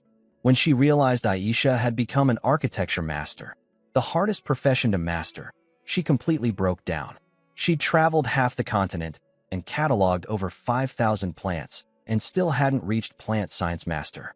She stood there with tears streaming down her face, wailing at the goddess of plenty about the unfairness of it all. Aisha tried to comfort her by saying she'd reach master level 2 if she stayed with us. I didn't seem to hear. Then came the real prize. I touched the hunting goddess statue and felt 5 streams of power inside, 1 for each arrow tower. I pulled one into myself. Memories flooded my brain. Millions of repetitions of drawing a bow, aiming, releasing. Thousands of hours of training compressed into 2 minutes of raw knowledge transfer. When I opened my eyes, I checked my stats. Architecture master, bow master, civil engineering expert. I was finally dangerous on my own. I picked up the longbow and drew an arrow. The moment my fingers touched the string, countless memories of shooting flooded into my hands. I aimed at a rock wall 100 meters away and released. The arrow flew like a blur. Then I felt it, my master ability. Time slowed to a crawl. My vision merged with the arrow itself. I was the arrow. I could steer it mid-flight. Up, down, left. I could even make it accelerate. I guided it past its normal 90-meter range and drove it into a dead tree on the hillside. Harper gasped. Aisha asked when I'd learned to shoot. Just recently, I couldn't hit a target at 20 meters. I smiled and asked if she wanted to learn too. Her eyes went wide. I transferred a second stream of power from the hunting goddess statue into her, then did the same for Harper. 3 archery masters from one wonder. Harper opened her eyes first. She grabbed a bow, drew, and fired. The arrow punched into a boulder 100 meters away and cracked it like a spiderweb. Her master ability was armor-piercing. She could shoot through stone and heavy armor. Aisha's ability was speed-related. She drew and fired so fast it was almost a blur, over 10 arrows in seconds. Every one landed in a head-sized circle on the distant hillside. Some arrows split the ones already stuck there. With these 2, I felt genuinely safe for the first time. FIA stood there watching all of us, completely lost. She'd watched 3 people close their eyes for a few minutes and become master archers. She whined about wanting to become a master too. I knew she was close. Her plant science was at 19 out of 20. Once this batch of crops grew and proved the genetics theory I'd taught her, she'd cross the line. I opened the Wonder Construction Guide to start the Guardian statues. Then I noticed something. Page 3 had unlocked. Meanwhile, things were happening at the Griffin shelter that I'd only learn about later. Old Griffin gathered his sons after Luke returned from delivering the bows. Luke mentioned my newest statue, a giant sculpture of a woman holding a bow. Old Griffin found it strange that a man who spent his days building statues had survived 2 beast waves and possessed miracle medicine. Noah suggested I might be the heir of a powerful city-state or kingdom, maybe even a noble's secret child. That would explain my resources and how I'd upgraded my shelter so quickly even before selling the holy water. Jet agreed. The night of the beast wave, they'd all assumed I was dead. No one with a level 1 tower should have survived. Old Griffin told his sons to remember one thing: help me whenever they could. The old man looked tired as he spoke. He said the wasteland was getting more dangerous every day. His level 3 tower and wooden walls wouldn't hold forever. Upgrading to level 4 would cost 5 pink crystals, their entire savings. And what about after that? He had a feeling I would be their backup plan. My identity was mysterious, my abilities impossible to understand, and I always seemed to have everything under control. Then he told Luke to bring me a dairy cow with tomorrow's milk delivery. Noah protested. They only had 3 cows and couldn't buy more. Old Griffin told him to just do it. I opened the Wonder Construction Guide and page 3 was waiting for me. For new wonders. The Blessed Beehive, honey that strengthens the body, plus 10 housing slots. The Fallen Star Forge, doubles smelting speed with a chance to improve equipment quality. The Polar Frost Nest, a freezer vault that preserves food for ages. And the Holy Shield, doubles wall durability and adds self-repair. Build times had jumped from hours to days now, and each required 5 to 10 workers. I need more people soon. I ranked them in my head. The beehive came first: food, housing, and physical enhancement. My weak body needed that boost the most. The forge second, to support Harper's blacksmithing once we secured iron. The frost nest could wait since winter itself would keep food cold. The Holy Shield needed walls first. But before any of those, I still had the Guardian statues from page 2, 4 stone guardians that patrol the shelter each night. 3 days of work for 4 people. I activated the blueprint and sent the beastkin to start building. Then I crouched down and called Moj out of the ground. Her massive head broke through the surface. I asked if she was ready for revenge. She roared. She understood enough to know who had destroyed her eggs. I mounted the camel beast and brought Aisha and Harper. 3 archery masters riding out to fight. FIA watched us leave, clutching little Pello, worried. She said we could just hide in the shelter forever. The crops were growing insanely fast. ready to harvest in 3 days. I told her not to underestimate 3 master archers. She repeated the word, master, to herself and seemed to relax. She waved goodbye. After we left, something clicked in her brain. She'd been turning over the genetics data, thinking about Pello's tail and inherited traits. The theory suddenly made sense at a deep level. She became a plant science master. I'd already picked our battleground, an open plain on the road to the city with a red rock formation in the middle. Perfect cover for 3 archers, with a tier 3 ground dragon hiding underground nearby. If I were the enemy, I'd despair. We split 100 arrows between us and waited. They came fast. Over 20 cavalry, armored horses, lances and swords, a few with bows. I'd noticed someone tailing us from a distance. They'd taken the bait completely. Kieran was in front, bow already drawn, screaming that I'd never make it home. Lucas ordered them to kill us and seize my shelter. Kieran fired first, but Harper was faster. Her arrow screamed through the air with a sound like a shrieking ghost. It intercepted Kieran's arrow mid-flight and kept going. Kieran threw himself off his horse just in time. The man behind him took the arrow through the throat. Lucas shouted for shields. He cursed, 2 archery masters in this remote wasteland. He ordered a cavalry charge to close the distance before we could pick them off. They were well-trained soldiers, forming up instantly. I took a deep breath and drew my bow. When Lucas saw 3 of us with bows drawn, real fear crossed his face. 3 archery masters. He'd walked into a nightmare. He raised his shield and swerved his horse. My arrow curved in the air like a living thing, tracking him, adjusting its path no matter which way he turned. He screamed. The fight was over in moments. It wasn't even a battle, it was a slaughter. Lucas threw himself off his horse and used it as a shield, but I curved my arrow around the animal and drove it into the man standing next to him. Harper's arrows punched through anything in their path. Aisha became a blur, firing so fast her body almost disappeared. Every arrow found its target like a guided missile. The front line collapsed instantly. The archers in the back died before they could loose a second shot. Lucas screamed for retreat. Then Moj burst out of the ground behind him. He knew that sound. He'd used the ground dragon against others before. When he turned around, all he saw was an open mouth full of teeth. I shouted at Moj not to eat him. She swatted him with a claw the size of a man. He flew like a rag doll. I picked off the runners with guided arrows. 3 made it past my range. I used my architecture master ability to raise stone spikes from the ground in their path. Their horses crashed. I sent Moj to finish them. 20-some soldiers. All dead except one. I walked up to Kieran, the one who'd started all this. He was shaking on the ground, staring at me like I was a demon wearing human skin. He couldn't understand how we had 3 archery masters and a tamed ground dragon. He begged for his life and offered information. He said there were people behind them, the pharmacist guild in the city. After the beast waves spread plague, the pharmacist told these soldiers they had no medicine yet.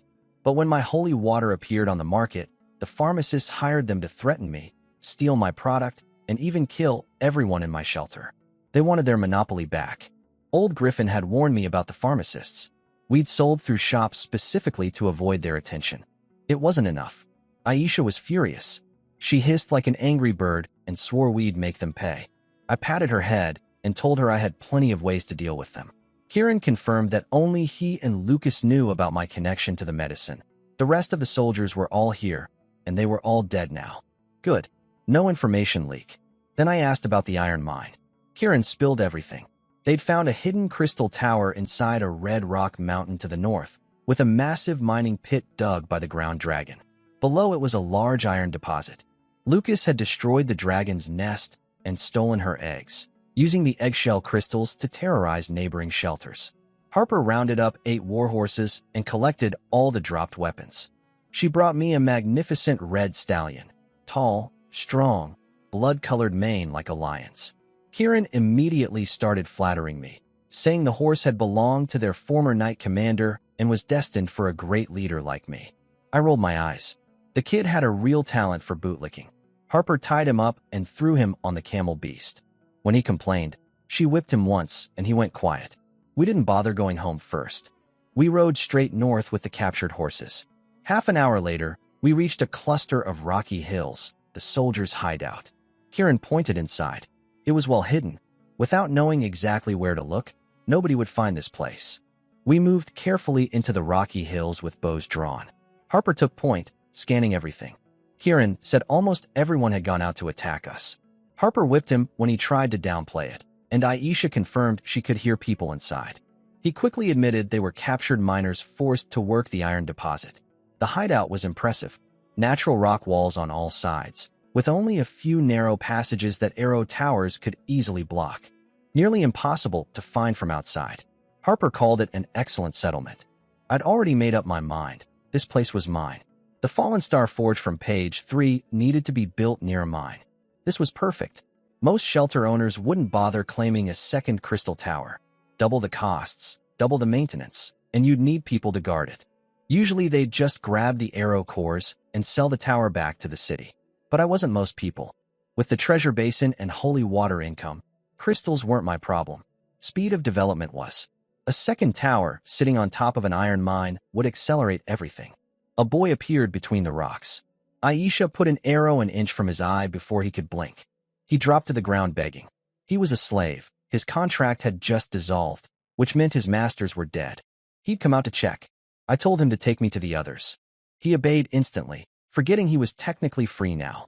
Moj came lumbering in from the side. The boy nearly fainted. I patted the dragon's head, and she made a contented sound. The boy stared and dropped to his knees again. Inside the mine, 17 people huddled together, ragged, starving former slaves. Every single one fell to their knees when they saw the ground dragon beside me. I gave them two choices: leave on light day and go wherever they wanted, or sign new slave contracts with me, get fed tonight, hot porridge with meat, and have proper shelter built for them. I needed workers. Buying slaves cost money, and these people were already here. I hated the slave system, but work contracts could be broken. With strangers I couldn't watch closely, especially ones I planned to leave here mining. Slave contracts under divine witness were the only safe option. Every single person chose to stay. No hesitation. Except one. A man stepped forward and bowed. His name was Tony. He said he was a merchant from the city whose caravan had been hijacked months ago. He had a wife and a 2-year-old son waiting for him. He begged me to help him get home. A merchant who ran slave caravans wasn't small time. He'd need mercenary guards, wagons, connections, and serious capital. Someone useful. I told him he could come with me to the city tomorrow. I checked his stats. Tony Ward. Rare talent. Good luck. Profession. Senior merchant. Level 7 out of 20. But his status showed an active curse called bad luck streak, along with hunger, pain, and gratitude. Good luck is a talent, but cursed with bad luck? Getting kidnapped and forced into mine labor for 6 months while your family worried. That was his good luck being canceled out. This was only the second abnormal status I'd seen besides dark erosion. Maybe the holy spring water could clear it. I wondered where the curse came from. Harper found a forging setup inside the hideout. A crude furnace, anvil, bellows, and hammers. The weapons the soldiers had tried to make were terrible, all crooked swords and bent spears. But the equipment itself could be repaired. Harper's tail was wagging when I told her she'd get to run a real forge. I also mentioned I'd give her blueprints for a new furnace. She nearly exploded with excitement. She knew everything I built turned into something extraordinary. I found the crystal tower hidden inside a cave halfway up the rock wall. Incredibly well concealed. It had no owner, so I placed my hand on it and claimed it. Blue light flashed. I now had 2 shelters, my main one and this hidden mountain base with its iron mine and 2 arrow towers. I told Kieran his options: sign a slave contract and mine, or die like his friends. He closed his eyes in misery and agreed. A boy among the rescued miners caught my attention. He had a rare talent called killing intent detection. I'd bring him to the main shelter later to develop that. We rode back in under 30 minutes. FIA was standing at the entrance like a statue, waiting for us. She was beaming. She'd become a plant science master. I checked her stats. Sure enough, plant science master, level 1 out of 50. Her status read pure joy. She said she'd be the first halfling plant master in her family's entire history. I asked about her master ability. She could now accelerate plant growth and shorten harvest cycles. Even better, crops she grew with her ability would temporarily boost the eater's strength. She handed me a black bean. I ate it and felt heat spread through my body. My muscles tightened. I picked up the longbow and drew it to full with ease. The effect lasted about 30 minutes with no side effects. I immediately thought of dozens of uses: feeding these to workers during construction, to fighters before battle. Then I looked at the beans more closely. They seemed familiar. I asked what they were. FIA said she'd collected them at an oasis. The locals ground them into powder and drank them in hot water. Coffee beans. I was going to have coffee again. I loaded up food and holy water and made another trip to the mountain shelter to feed everyone. Then I came home and planned tomorrow. I'd leave the miners at the mountain base and buy about 15 more slaves at the city. With enough workers, I could run 3 wonders simultaneously. Housing. Aisha and I were both architecture masters now. Throwing together small houses for slaves would take us no time at all. I went to sleep in a great mood. Aisha woke me for breakfast. I joked that someday I wanted her to wake me up wearing the maid outfit. She turned bright red. FIA poked her head in asking what a maid outfit was. I told her people of this era couldn't appreciate my taste. Then I saw Luke coming, leading a dairy cow.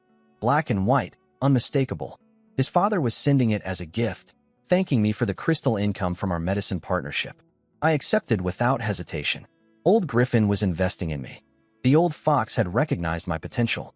Luke also said his father offered to let me use the Griffin name if those soldiers ever threatened me again. I told him that problem was already taken care of. Luke asked if I wanted to join his father and brothers on a trip to the city today. Of course I did. I took Aisha, Harper, and the merchant Tony with me to the city. When old Griffin arrived to escort us, he immediately noticed the war horses in my stable. His eyes went wide. I told him straight. Those soldiers were all dead, and the Pharmacist Guild was behind everything. He swallowed hard. His son Noah couldn't believe it either. A trained military unit, wiped out. Old Griffin didn't ask how. I could tell he was running wild theories in his head. Maybe I was some city lord's secret son with hidden forces at my command. Whatever he imagined, it made him cling tighter to our partnership. Good. At the city, I gave Harper 100 crystals to buy forge equipment. Tony thanked me a dozen times and ran home to his wife and child. Old Griffin went to collect the remaining medicine water payments and investigate the pharmacists. I headed outside the walls with Aisha to find the slave trader Tiga. I wanted more beastkin. Their stamina was unmatched, especially after drinking holy water. They worked like machines that never stopped. Buying them also meant I could cure their dark erosion and spare them from the cages. Tiga was thrilled to see me. Beastkin were his hardest stock to sell. Then Aisha froze. She sprinted to one of the cages, calling out a name. Sylvia, a sparrow beastkin, covered in wounds, barely alive. They knew each other. Sylvia was like an older sister to Aisha from before the disaster. Sylvia told us that after their settlement was destroyed 3 years ago, she drifted to another beastkin tribe. But the recent double beast wave wiped that out too. She'd lost control and gone berserk during the attack. Aisha asked about her parents. Sylvia shook her head. She hadn't found them. But she'd heard a rumor. A beastkin settlement had formed somewhere to the north, gathering survivors of all kinds, including sparrow beastkin. They'd apparently found a way to control the berserking. I signaled Tiga to let Sylvia out. I told him to destroy her slave contract entirely, no new one. She'd be free. He hesitated, reminding me she was still a beastkin. I told him to just do it. While the two girls talked, I browsed the rest of the stock. About 30 beastkin available. Too many for my shelter right now, and feeding them at the mine would be a problem. I picked 15, 5 with rare talents like mining expert, swift speed, animal affinity, vigilance, and deft hands, plus 10 solid workers. No epic talents in the bunch. Average price was about 15 crystals each. I spent most of my treasure basin savings. But old Griffin would be bringing back 3,600 crystals from the medicine sales soon. Tiga threw in Sylvia for free, smart man, keeping his best customer happy. I asked him about beastkin settlements. He confirmed what Sylvia said. A growing beastkin community had formed in the north, and they'd found some way to suppress the berserking. They were hostile to outsiders, especially slave traders. They'd been raiding caravans and killing the merchants. He warned me not to go near them. I nodded and went back to find Aisha looking sad. She thanked me quietly for freeing Sylvia. The thin woman bowed deeply. I told Aisha not to worry about it. Just an employee benefit. I didn't tell Aisha about the beastkin settlement yet. The situation sounded complicated. I'd gather more information first and find out if any of her family was there. I told Aisha to give Sylvia some holy water and get her new clothes. Meanwhile, I checked Sylvia's stats and nearly dropped my jaw. Epic level talent, Shadow Affinity. Profession, Thief Expert, level 2 out of 20. In this world, thief didn't just mean stealing. It covered trap building, scouting, assassination, and intelligence gathering. An expert-level thief could slip into any building undetected. And shadow affinity meant she might unlock shadow magic if she ever reached master rank. Magic was extremely rare here. You could spend years studying in a magic tower, or get lucky and receive an enchantment ability when you became a master in your profession, like old Griffin's lightning arrows. The third option was buying scrolls from master mages, which were incredibly expensive. But people with elemental affinity talents had a much higher chance of gaining magical abilities at master level. I've been hoping to find someone like this for a while. I bought 15 more beastkin slaves, 5 with rare talents like mining expert, swift speed, animal affinity, vigilance, and deft hands, and 10 solid workers. Tiga threw in Sylvia for free. I told him to destroy her slave contract entirely. She'd be a free employee, not a slave. He was surprised but did it. Next I bought lumber, 20 palm logs and 5 redwood logs, and hired an expert-level carpenter and his apprentices to come to my shelter. Wood was scarce on the wasteland. Pure stone buildings were bad for insulation and ventilation. I needed both materials. I realized that now that Aisha and I were architecture masters, we could do the work of 10 people ourselves. Our job should be building the things regular workers couldn't: houses, walls, specialty structures, while the slaves handled wonder construction using the guide's blueprints. While wandering the city, I smelled fried food and sat down at a stall. A woman in a black robe was eating with incredible enthusiasm. She pushed an untouched plate toward me and called me by name. Golden hair, pointed ears, an elf. She introduced herself as Stellarea, a prophet. I checked her stats and my heart nearly stopped. Legendary talent, fortune and disaster sensing. Profession, master prophet plus senior mage. This was the fortune teller the city had supposedly hired. Except she told me she'd come on her own. Her master ability let her vaguely sense what would happen in the near future, including roughly what someone was about to say. Then she told me the real reason she'd sought me out. She'd foreseen the destruction of this city. Not from the underground city's 3rd or 4th floor monsters, something far worse. She mentioned a city 500 kilometers away that was destroyed 3 months ago when an adult sandworm broke through its walls. Sandworms were bigger than my entire shelter.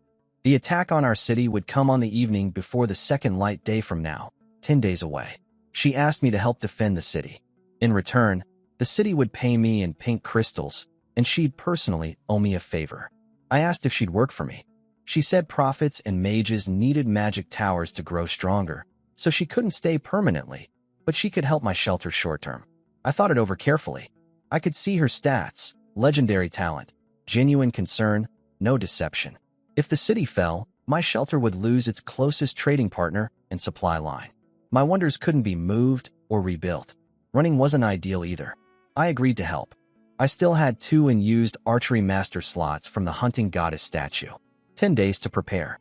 Stellarea mentioned other defenders. The Griffin family would be invited, a sword master named Seth would stay, and a neighboring city would send 100 soldiers. After she left, Aisha came back with Sylvia in fresh clothes. Later, Aisha told me that Sylvia had asked her about the northern Beastkin settlement. They supposedly had a way to stop the berserking. Sylvia wanted to know if Aisha would join them. Aisha told her the truth. Her master had already cured the curse. She would never go berserk again. I met old Griffin at the city gates.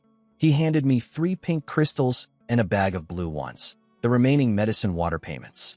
Then he pulled me aside to talk about the prophet's warning. He'd gotten the same message about the city being in danger in 10 days. He was all in on defending. His shelter was right next to the city. If it fell, everything he'd built his whole life was gone. I told him I'd join the defense too. We'd do our best. He also reported on the pharmacist investigation. They'd bought some of our holy water to study, but couldn't figure out what it was. As for who specifically hired the soldiers to threaten me, he hadn't pinpointed them yet, but he'd set a trap. The old fox smiled and told me to wait for the rat to walk in. I told him we needed to change how we sold the water going forward. I'd been too reckless early on. The real power of the holy water wasn't curing disease. It was removing dark erosion from beastkin. Some beastkin had probably already bought the water and discovered this. If word got out that I had an unlimited supply of something that valuable, it would paint a target on my back. From now on, limited quantities. Make it rare and expensive. keep it safe until my shelter was strong enough to handle the attention. Harper came back with all the forge equipment she needed. We headed home. The shelter was piled high with materials. The carpenters would arrive tomorrow. Aisha asked if Sylvia could drink from the holy spring. I told her of course, she didn't need to ask for that kind of thing anymore. Sylvia drank the water, and black smoke poured out of her body. Another curse lifted. Then Aisha and I got to work on the castle. She'd memorized the entire blueprint. She could build it with her eyes closed, she told me proudly.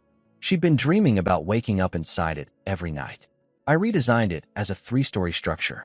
The ground floor would enclose the holy spring and treasure basin, our 2 most important secrets hidden inside the building where no visitor could see them. The spring would supply the whole castle with water through pipes I'd shaped from crystal using my master ability. The first floor also had a dining hall, main bathroom, meeting room, and storage. Second floor was the living quarters, over 10 bedrooms, including mine. Third floor had 5 or 6 more rooms, a secure vault for valuables, and a wide rooftop terrace where archers could stand and fight alongside the arrow towers during emergencies. No basement. The Polar Frost Nest Wonder would handle cold storage when I built it later. With both of us being architecture masters and the Crystal Tower amplifying our abilities, we estimated about 1 week to finish. If the carpenters got the furniture done in time, we could move in right after. We didn't tear down the old cabin, just used the tower to slide it aside. Then Aisha used her transport ability to clear the sandy soil, and we laid the foundation together. I taught her all the modern construction basics I knew. We worked in perfect sync. The new slaves watched us reshaping stone and moving earth with our bare willpower. They stared like they were witnessing gods at work. Harper walked over to them with a bucket of holy water. She told them it was a blessing from the master that would remove their curse. They wouldn't go berserk ever again. Disbelief turned to cautious questions, turned to overwhelming joy. After they drank and felt the darkness leave their bodies, every single one of them knelt facing my direction.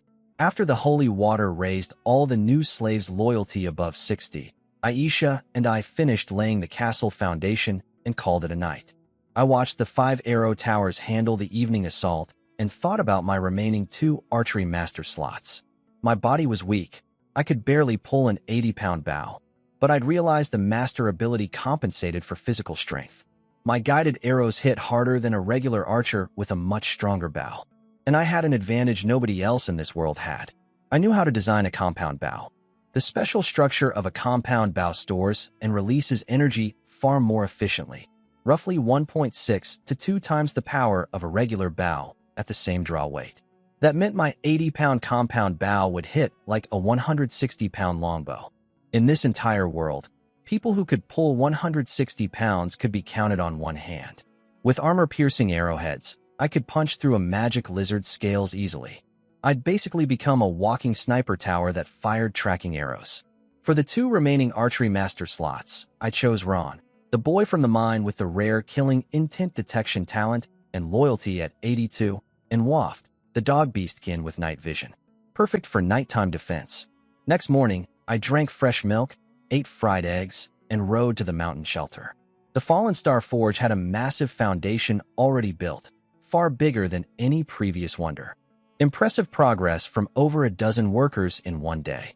I gave Harper some blueprints for construction hardware, hinges, nails, basic metal parts, and left her at the old forge to work. I checked everyone's loyalty.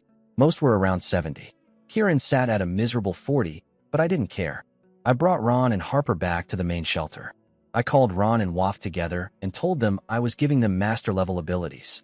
Both were stunned. I transferred the last 2 streams of power from the hunting goddess statue into them. While they absorbed the knowledge, I went to meet the carpenter crew. The lead carpenter, Elijah, was studying my furniture blueprints with wide eyes. He called the designs brilliant and asked which master had drawn them.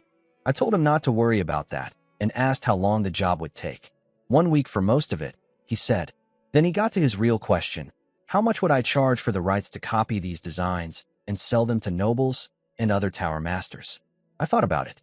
Copyright protection didn't exist here. I could draw new designs anytime.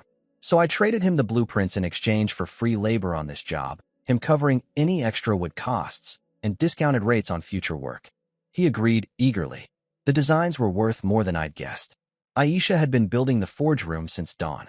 It already had a basic frame. Harper stored her tools inside, rolled up her sleeves, and grabbed her hammer. She said she'd make my compound bow first. She had plenty of experience crafting bows. The wooden frame came together quickly, but the metal components, the limb tips, cams, and axles, would take longer to forge. While she worked, the Beastkin crew finished the Guardian statues. 4 stone figures, each one able to come alive and patrol the shelter through the night. One more layer of security in place. I activated the Guardian statues and they expanded into 4 towering figures, a swordsman, an archer, a spearman, and a shield bearer. Each stood over 10 meters tall. At night, one would randomly come alive and patrol until dawn. With their sheer size and weight, crushing regular monsters would be like stepping on bugs. This gave me peace of mind for when I'd leave to defend the city in a week. I started the next wonder, the Blessed Beehive. 5 days to build with the God of Architecture bonus. It would produce honey that blessed anyone who ate it, plus provide housing for 10 people. I was dying to know what the blessing actually did. FIA came running when she heard about the beehive. Her face lit up at the mention of honey. I teased her about having a sweet tooth like a child. Her face twisted up, but then I admitted I was craving something sweet too. She nudged my leg with her elbow and offered to brew honey wine if I raised her pay. I lowered my voice and told her this wasn't ordinary honey. It was a strategic resource. If she wanted access, she'd need to sign a long-term contract. She went quiet and thought hard. She'd left home to become a master, and she'd achieved that. What now? Go back east and brag to her family. That felt hollow. She realized this shelter gave her something she'd chased across half a continent: constant discovery. Everything here was new. In just a few days, it had become home. She asked if there was a level beyond master. I said of course. My stats showed architecture master at 2 out of 50. She grinned and said she'd work for me until she surpassed master level. I told her that was too vague. I needed a fixed term. She gritted her teeth and signed for 5 years. For a halfling, that was 1/10 of their lifespan. I promised her unlimited honey in 5 days. She was already planting fruit trees for honey wine. 3 days passed. Every night the monsters grew stronger. More magic lizards, and now swarms of bats filled the sky. The Scatter Tower and Flame Tower handled them, but it was getting tight. The Guardian statues proved their worth. 2 of the 3 nights, the Shield Guardian activated. Any monster that entered the shelter got smashed flat by a giant stone shield. Construction moved fast. The castle frame was up, a C-shaped structure with the crystal tower in the center. The Holy Spring and Treasure Basin were enclosed inside the central hall, hidden from outside view. Along the castle's edge, I built slave dormitories first. 2 per room, with a shared bathroom outside. I had to strictly order everyone to use the toilets. The first 2 days of people relieving themselves wherever they pleased nearly killed me. The carpenter Elijah and his dozen apprentices were efficient. They built whatever I drew. Doors and windows were done. Furniture was still in progress. Harper's temporary forge had produced enough nails and hinges to keep up, and we solved the glass problem. Moj led my miners to a crystal cave inside the mountain shelter. I used my shaping ability to reshape the raw crystal into thin, clear sheets. Better transparency than real glass. FIA signed her 5-year contract with a satisfied smile. She was already planting fruit trees. Old Griffin and Luke came by and couldn't hide their reactions to the castle. Even as just a frame, the white marble outline with its bold lines and curved rooftop, surrounded by the wonder statues, was striking. Luke stared with envy. Old Griffin muttered to himself. He'd figured it out. I was an architecture master. No one was helping me. I was doing it myself. He asked me directly. I confirmed it. His eyes practically sparkled. In this world's hierarchy, architecture masters sat above everything. Combat masters like archers and swordsmen were respected, but a building master could raise an impenetrable fortress in a week. And in a fight, the master abilities were devastating too. Aisha at full power could collapse the ground into a 10-meter crater. I could spike stone pillars out of the earth. The title of strongest profession wasn't hype. It was proven across centuries. Old Griffin tried to hire me to renovate his shelter. I told him he'd have to wait. My schedule was packed. He laughed nervously and said no rush. Then he shared good news. A merchant named Tony had found him and volunteered to handle our medicine water distribution to distant cities. He'd offered incredibly generous terms. I recognized the name immediately, the slave trader I'd rescued from the mountain mine just days ago. He'd already bounced back and was using his old trade networks. I told Griffin to trust him. Tony owed me, and he'd keep my identity secret. I showed them something special, Harper's completed compound bow. Old Griffin and Luke were both lifelong archers, and neither had seen anything like it. The pulley system confused them completely, but the moment old Griffin drew it and felt how light the full draw was, then saw the arrow slam into the target with twice the expected force, his jaw dropped. I explained I'd make several more before the city defense. Old Griffin could pull a 120-pound compound bow, which would deliver over 200 pounds of impact, enough with armor-piercing arrows to punch through a ground dragon's hide. Luke fell in love with it too. His strength wasn't as great as his father's, so the compound bow would massively boost his combat power. I asked them to keep the design secret. They agreed immediately. 2 days later, Wednesday, I'd been so exhausted from non-stop construction that I overslept. Aisha knocked on my door with breakfast and exciting news. The blessed beehive was finished. A full day ahead of schedule. The Beastkin workers had been pushing themselves incredibly hard. Once they realized they'd get 3 meals a day with meat, they'd thrown everything into the job. They'd shaved an entire day off the estimated build time. The Fallen Star Forge at the mountain shelter was probably done today too. With the war horses, I could ride there in 20 minutes. I'd check this afternoon. But first, the beehive. The description said every drop of honey could bless mortals. I've been dying to find out what that actually meant. I went to the back of the castle where the blessed beehive stood, a massive hollow stone cylinder, 3 stories tall, wide as a basketball court. FIA had been waiting there since dawn.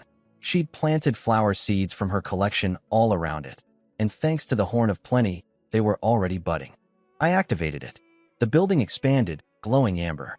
The hollow spaces filled with golden crystal, and inside I could see a fat queen bee stretching out, preparing to lay eggs. A sweet floral scent drifted through the air.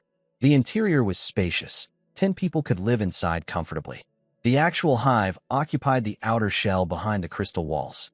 The queen was producing eggs at an incredible rate, energized by whatever power the golden crystal held. FIA immediately claimed a room inside. She wanted to live next to her bees and set up a brewing station. I told Aisha to get her some furniture. I was tempted to move in myself. The flower scent was intoxicating, but the castle was almost done. I did move my handmade lounge chair over though. Next wonder on the list was the Holy Shield. Doubles walled durability and adds self-repair. It needed to be built onto existing walls, and I'd already started a section. I designed a clever wall layout. Instead of a full enclosure, the walls formed a maze with deliberate gaps on 2 sides. Monsters would see the openings and funnel through instead of attacking the walls. Inside those corridors, the arrow towers could concentrate fire on a tight kill zone.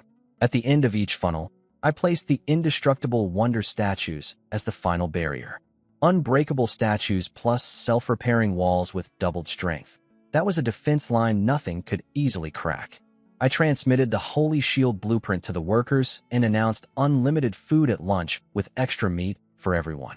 Both Aisha and I gained 3 more points in architecture just from supervising wonder construction. Still a long way from 50, but steady progress. The castle was nearly complete. I'd installed doors and windows, polished the walls smooth, carved decorative lines into the stone, and made some furniture from rock, table bases, stone chairs, candle holders. It looked like a natural, rustic style. Beds were done and placed in the rooms. We could move in tonight. In the afternoon, I rode to the mountain shelter with Harper. The Fallen Star Forge was finished.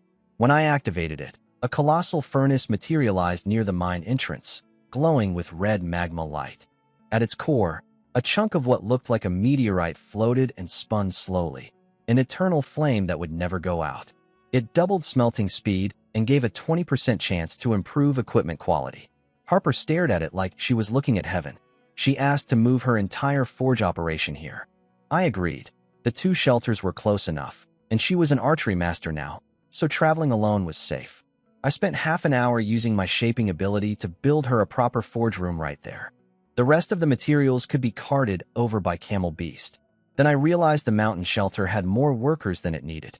With Moj the ground dragon helping dig, half the crew could handle mining and keep the forge supplied. I brought the other half back to the main shelter and put them on the Polar Frost Nest, the cold storage wonder.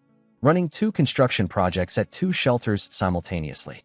Taking that second base was the single best decision I'd made so far. It gave me people, iron, and a forge all at once. Back at the main shelter, the castle was essentially done. Just finishing touches and furniture placement remained. My focus shifted to the walls. I reviewed my maze wall defense plan one more time, confirmed it was solid, and called Aisha over to start building. Aisha and I started building the walls. We used a segmented design so the crystal tower could move sections later for expansion. I drove stone pillars into the ground as foundations and used my shaping ability to create interlocking joints, top-level stability, and earthquake resistance without any mortar. The efficiency was insane. The two of us with the crystal towers helped match several construction crews with heavy machinery. My ability compressed stone-cutting errors to almost nothing. The wall rose visibly, like bamboo sprouting after rain. By evening, we had 2 or 3 meters standing. Final target was 10 meters. Any higher would be pointless against things that could jump that high. Then FIA called us over, bouncing with excitement. The blessed beehive already had bees flying around the flowers. She held up a glass bottle with a thin layer of honey she'd carefully extracted, apologizing for sneaking some before the colony fully established. She opened the bottle and inhaled a mouthful before I could stop her. Then I tried some. Sweet and rich, but that wasn't the important part. Power flowed into my body. I checked my status and saw a new line. Beehive blessing. Constitution increasing. I clenched my fist. I was noticeably stronger. Before, I could barely pull an 80-pound bow. Now I could handle 100. Aisha and FIA felt it too. FIA said her strength had doubled. I tried eating more. The status didn't change, 1 blessing per person. But even a single permanent boost to Constitution was extraordinary. This was the kind of effect that made magic potions worth fortunes. FIA analyzed what was happening. She'd planted mostly dragon blood flowers around the hive, a species known for boosting vitality. The bees made honey from those flowers, and the wonder amplified the effect into a permanent blessing. She suggested rotating in different flower types. A spirit-enhancing variety might boost mental power instead. I told her to experiment. Once we hit mass production, everyone in the shelter would get a dose, and the rest could be sold as premium medicine alongside the holy water. Days passed. The walls grew taller and wider, gradually enclosing the entire shelter. I positioned the arrow towers to cover every angle. The maze-like gaps funneled monsters along a preset path where the towers shredded them. At the end of each corridor stood an indestructible wonder statue. Monsters bit and clawed at them until their teeth broke. Then a guardian statue would step forward and crush whatever was left. The system worked beautifully. Then the day arrived. Old Griffin came with all 3 sons. Tomorrow night was the predicted attack on the city. Everyone except Luke looked worried. Old Griffin stared at my walls with envy and awe. Then he asked if he could send his family to my shelter for the night, to take refuge while we fought at the city. I said of course. I'd prepared my team. Aisha, Harper, and I, 3 archery masters, were geared up and ready at the gate. The other 2 masters were stationed at my 2 shelters. Whatever happened tonight, my home would be defended. Letting the Griffin family take shelter in my castle was no trouble at all. The interior was finished. I'd spent my downtime carving decorations, arranging furniture, and polishing every surface. The place looked like it belonged to someone far wealthier than a wasteland tower master. But I wasn't blindly trusting the prophet's claim that my shelter would be safe. That's why I'd pushed so hard on the walls. The main shelter had complete defenses now: walls, arrow towers, guardian statues, and an archery master on guard. The mountain shelter had Moj the ground dragon plus another archery master and fully upgraded towers. I'd covered every angle. I handed Old Griffin 3 compound bows and explained how to use them, slower than longbows, so alternate between both. The compound bow's advantage was double the power at the same draw weight, perfect for heavily armored monsters. On the way to the city, Old Griffin opened up. He talked about growing up on the wasteland, how his father called it a blessing from the gods, crystal towers that could turn desert into farmland. But he'd always felt it was a curse. Endless monsters that dissolved into sand when killed, underground cities with sealed horrors, and no answers about any of it. He said he was getting old and couldn't protect his family much longer. I told him not to worry. People don't lose to their environment. We'd uncover the truth eventually. He laughed and said he was being foolish. The future belonged to the young. We arrived at the city. The military buildup was impressive, cavalry, siege weapons, massive crossbows, and arrow towers lining every wall. I had to resist the urge to steal it all for my shelter. Stellarea the prophet appeared in her black robe and handed me a commander's badge. Any soldier on the walls would follow my orders. I asked where she'd be tonight. She smiled mysteriously and said I'd find out. Old Griffin left to handle the medicine water business. Harper went shopping for forge supplies. I took Aisha to the slave market. With the Holy Shield and Polar Frost Nest finishing in 2 days, page 4 of the guide would unlock soon. I was certain it would demand even more workers. Better to stock up now. I found Tiga in a panic. The city lord had ordered all beastkin locked down tight as a security risk before tonight's attack. The military kept shooting hostile glares at his stock. He was terrified. I bought all 34 of his remaining beastkin, 18 dog types, 5 lizards, 3 rats, and 8 sheep types. He gave me rock-bottom prices and practically wept with gratitude. I had them all shipped to my shelter with slave contracts signed. As Aisha and I walked into the city afterward, she noticed something I'd already felt. Eyes following us. 2 people in green robes, tracking our movements. I ducked into an alley, cutting their line of sight. They followed. The moment they stepped into the narrow passage, an arrow whistled past and embedded itself right next to one of their heads. Aisha had her dagger at one man's throat before he could blink. I had an arrow pointed at the other. They threw their hands up immediately. They were from the Pharmacist Guild, sent by their branch leader Green Jodo to watch Old Griffin and anyone connected to him. One of them kept glancing at his pocket. I reached in and pulled out a crystal bottle, an explosive. Throw it on the ground and it detonates. They swore they weren't planning to use it. That Jodo had forced them. Any pharmacist who wanted to work in the city had to follow his orders. I pieced it together fast. Tonight's chaos was the perfect cover. In the confusion of battle, nobody would notice 2 small-time tower masters dying. And after the fight, injuries would spike demand for medicine. If our holy water was still on the market, it would eat into the guild's profits. Jodo couldn't wait any longer. I needed to warn Old Griffin. Aisha knocked both men unconscious, and we headed for the commercial district. Then the sky went dark. At noon, people panicked in the streets. I grabbed Aisha's hand and pushed through the crowd toward the city gate. Harper was already there waiting, along with the entire Griffin family. We all stared at the sky. Heavy, oppressive clouds. The air felt like a storm was about to break. I flashed my commander's badge at the gate captain, a massive knight named Brandon Wess. I checked his stats. Epic talent called commander, triple expert in knight, swordsman, and archer. Born for the battlefield. He looked at my badge, then at me, and grumbled about giving top-level clearance to a kid. When he saw Aisha and Harper, he nearly lost it. 2 beastkin on his wall. He warned me he'd kill them personally if they went berserk. We climbed the wall and looked out. Darkness was spreading across the horizon, getting deeper by the second. Then monsters appeared. Berserk, charging the city from every direction. The wall-mounted arrow towers opened fire. Soldiers muttered about a similar event 5 years ago, 3 months of total darkness. They called it the Eternal Night. Pure hell. A massive shape pushed up from the earth on the horizon, like a mountain rising from underground, glowing green. The entire ground shook. Brandon's voice trembled. The underground city is surfacing. One of the 10 great calamities, he explained. When the underground city rises, it vomits endless waves of monsters. Floors 1 through at least 10. Ground dragons were only floor 3.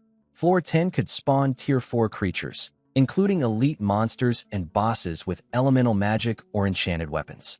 The siege would last until the next light day. We were lucky. That was tomorrow. One night, Brandon tried to crack a joke about our good luck. I didn't laugh. I asked if the surrounding shelters would be hit. He said the underground city was so close to the city that the monsters would focus here, not bother with distant shelters. My first thought was how many blue crystals my treasure basin would have collected if this was happening at home. Aisha and I looked at each other. We were thinking the exact same thing. Brandon drew his sword and roared across the wall. Draw your bows. Prepare to defend. Back at my shelter, Waft stood on the walls with his bow. He had night vision and could see everything in the dark. I'd left him in charge, and he was ready to die defending the place. But it turned out he didn't need to. The maze walls funneled every monster into the kill zone. The guardian statue in shield form smashed them like a hammer hitting bugs. The arrow towers shredded the rest.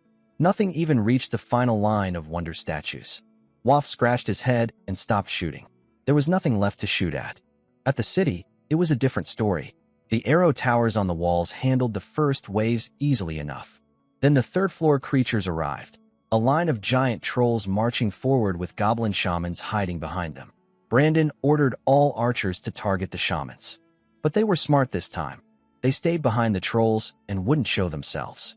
The dead monsters from the earlier waves started standing back up, glowing green, slamming their broken bodies against the walls. Pressure on the defenders doubled instantly. Brandon was shocked. These monsters weren't fully berserk. They had some intelligence, or someone was directing them.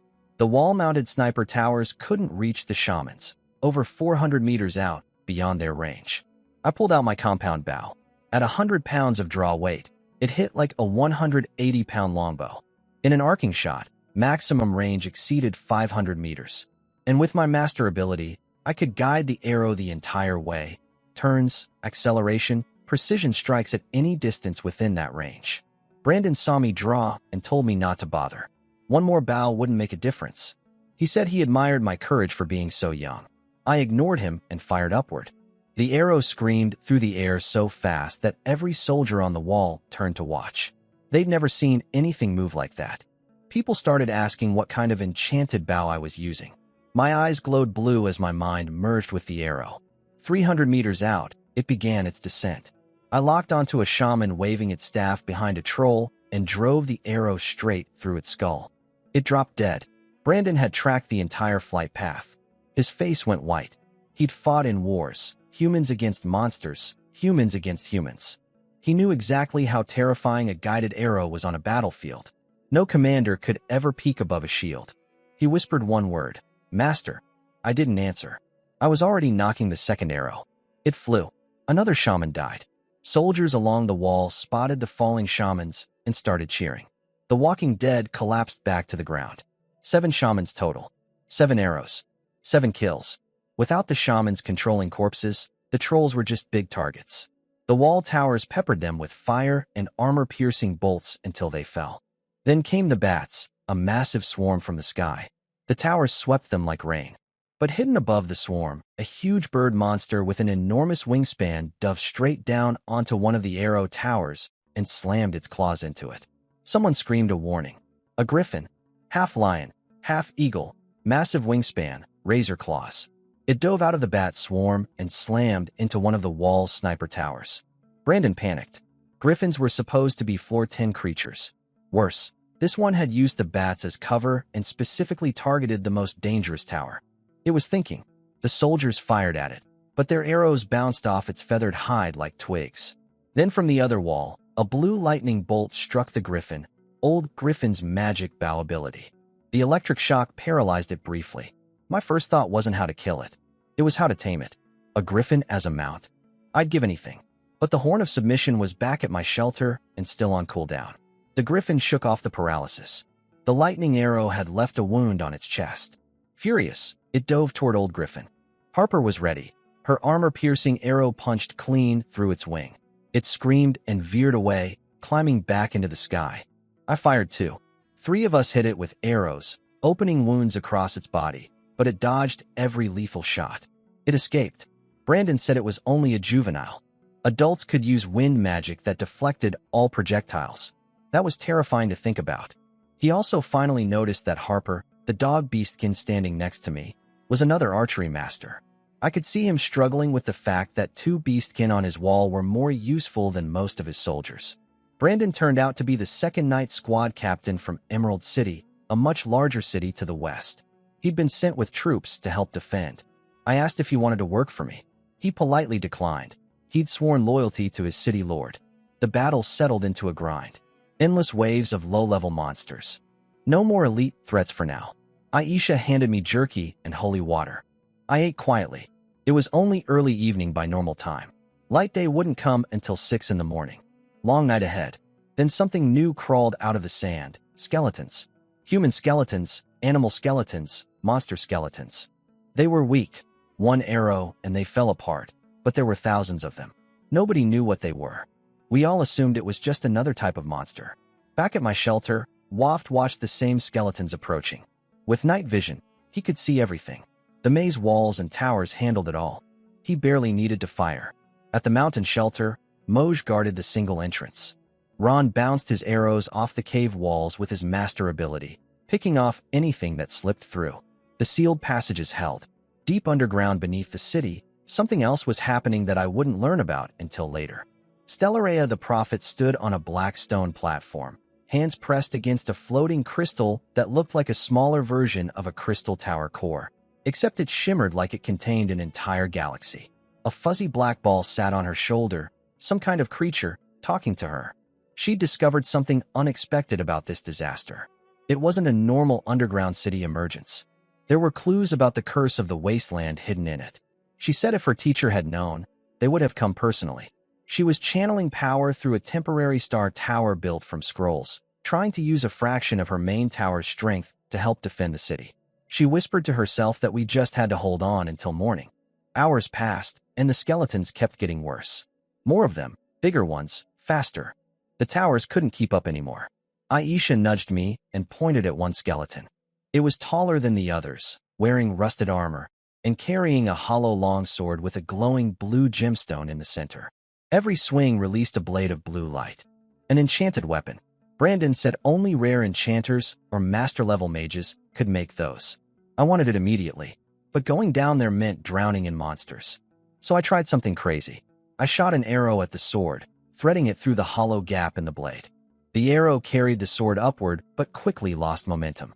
Before it could fall, I fired a second arrow that hit the sword midair and pushed it further toward the wall. Then a third, and a fourth. The entire wall section watched in silence as I used over a dozen arrows to relay the sword through the air, each one catching it and sending it closer. The final arrow bounced the sword right into my hand. Aisha cheered. Brandon swore in every wasteland curse he knew. I swung the sword forward and a blue energy blade extended from it, carving a chunk out of the wall corner. Incredibly powerful, even though the blade itself was ancient and corroded. The gemstone in the center was flawless. Harper stared at it and begged to study it. She said understanding its construction might be the key to becoming a forging master. I told her she could examine it when we got home. Then the ground stopped shaking. The underground city had finished rising.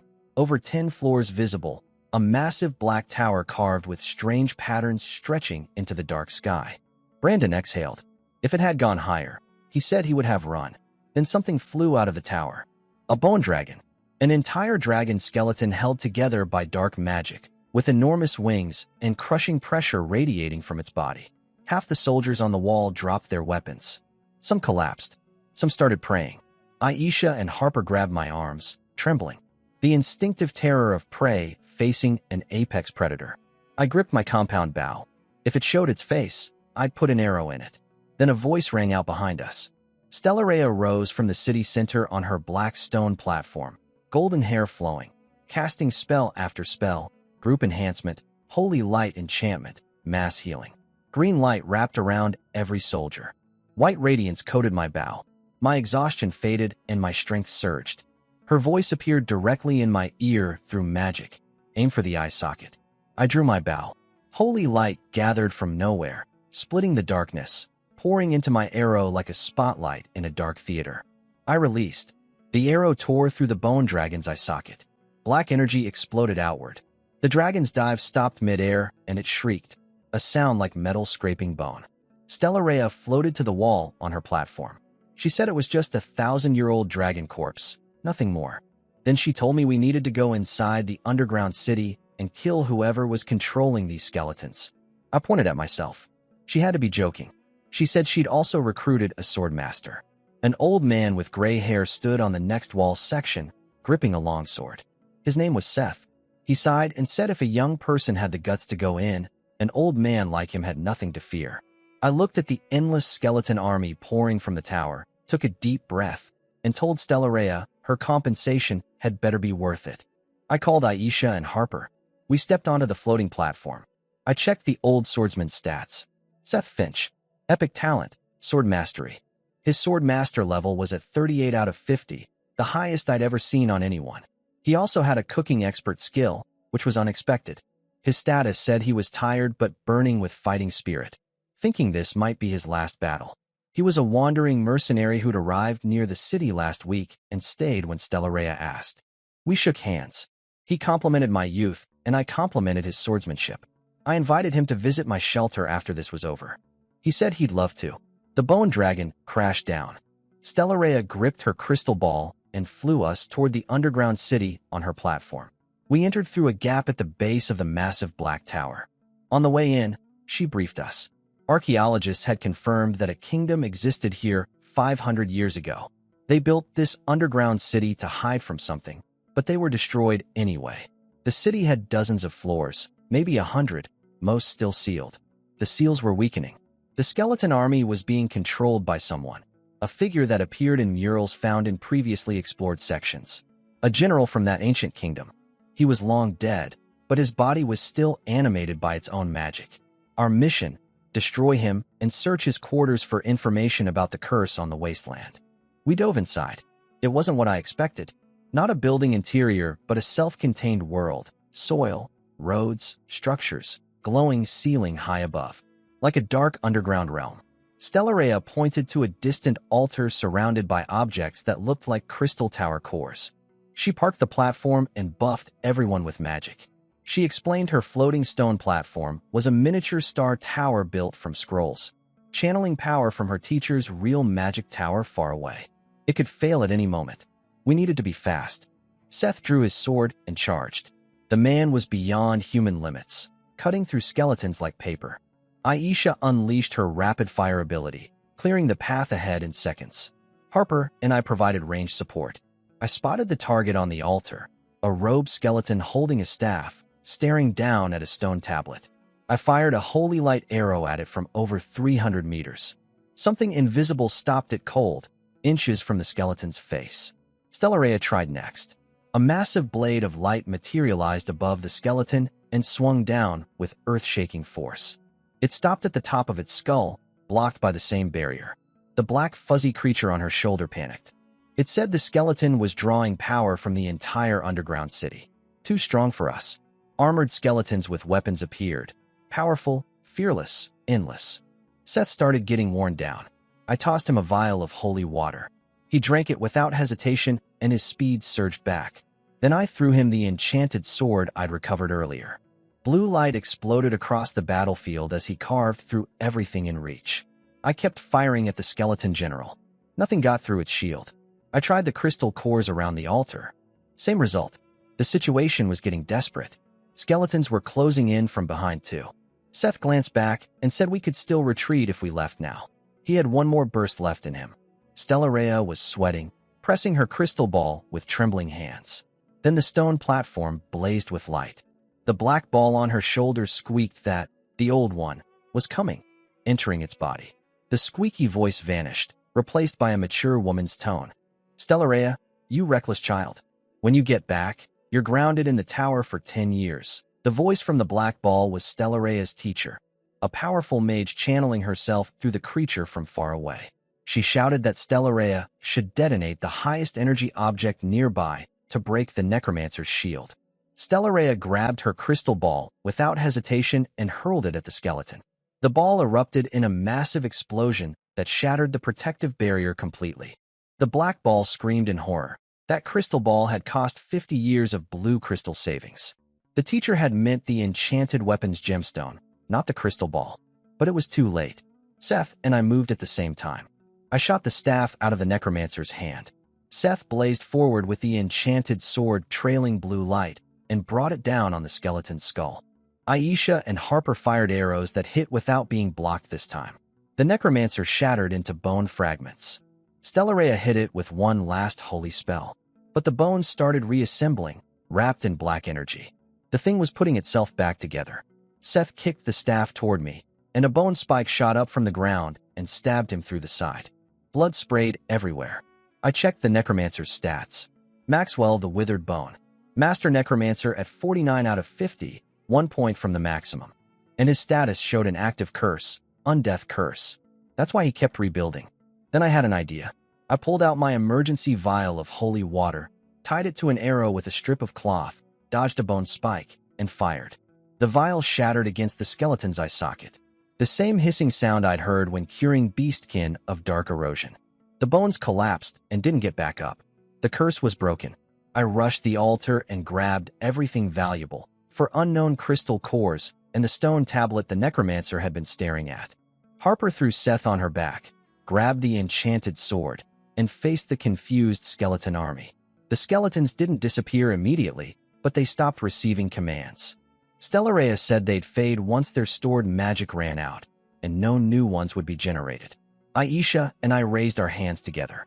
Using our architecture master abilities simultaneously, we split the ground open like a wave, pushing rubble and skeletons aside, raising spike walls on both sides to create a clear corridor to the exit. Seth stared in disbelief from Harper's back. 2 architecture masters. We ran. Outside, the battle was winding down. The skeletons had gone stupid, attacking everything around them, including other monsters. Old Griffin was unleashing his full power on the walls, every lightning arrow creating an electric net that dismantled entire groups. The underground city began sinking back into the earth behind us. Stellarea walked beside me, exhausted. She thanked me and admitted her teacher was right. She'd been reckless. Then she realized something worse. She destroyed her teacher's crystal ball. The 10-year grounding was the least of her problems. She'd probably have to work in mines to pay it back. Suddenly, she looked up at the wall. Someone in a green robe was pulling a potion from his pocket, staring at old Griffin's back. It was the pharmacist guild leader, Green Jodo, trying to assassinate Griffin in the chaos. Stellarea raised her hand. Storm clouds gathered. A bolt of lightning struck the man from the sky and held for 30 seconds straight.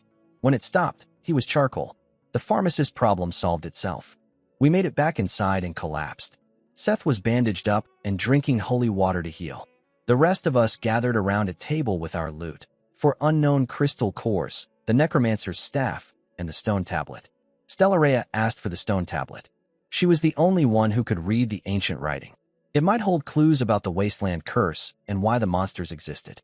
I agreed, as long as she shared whatever she found. Then she looked at the 4 crystal cores and said she might know what they were.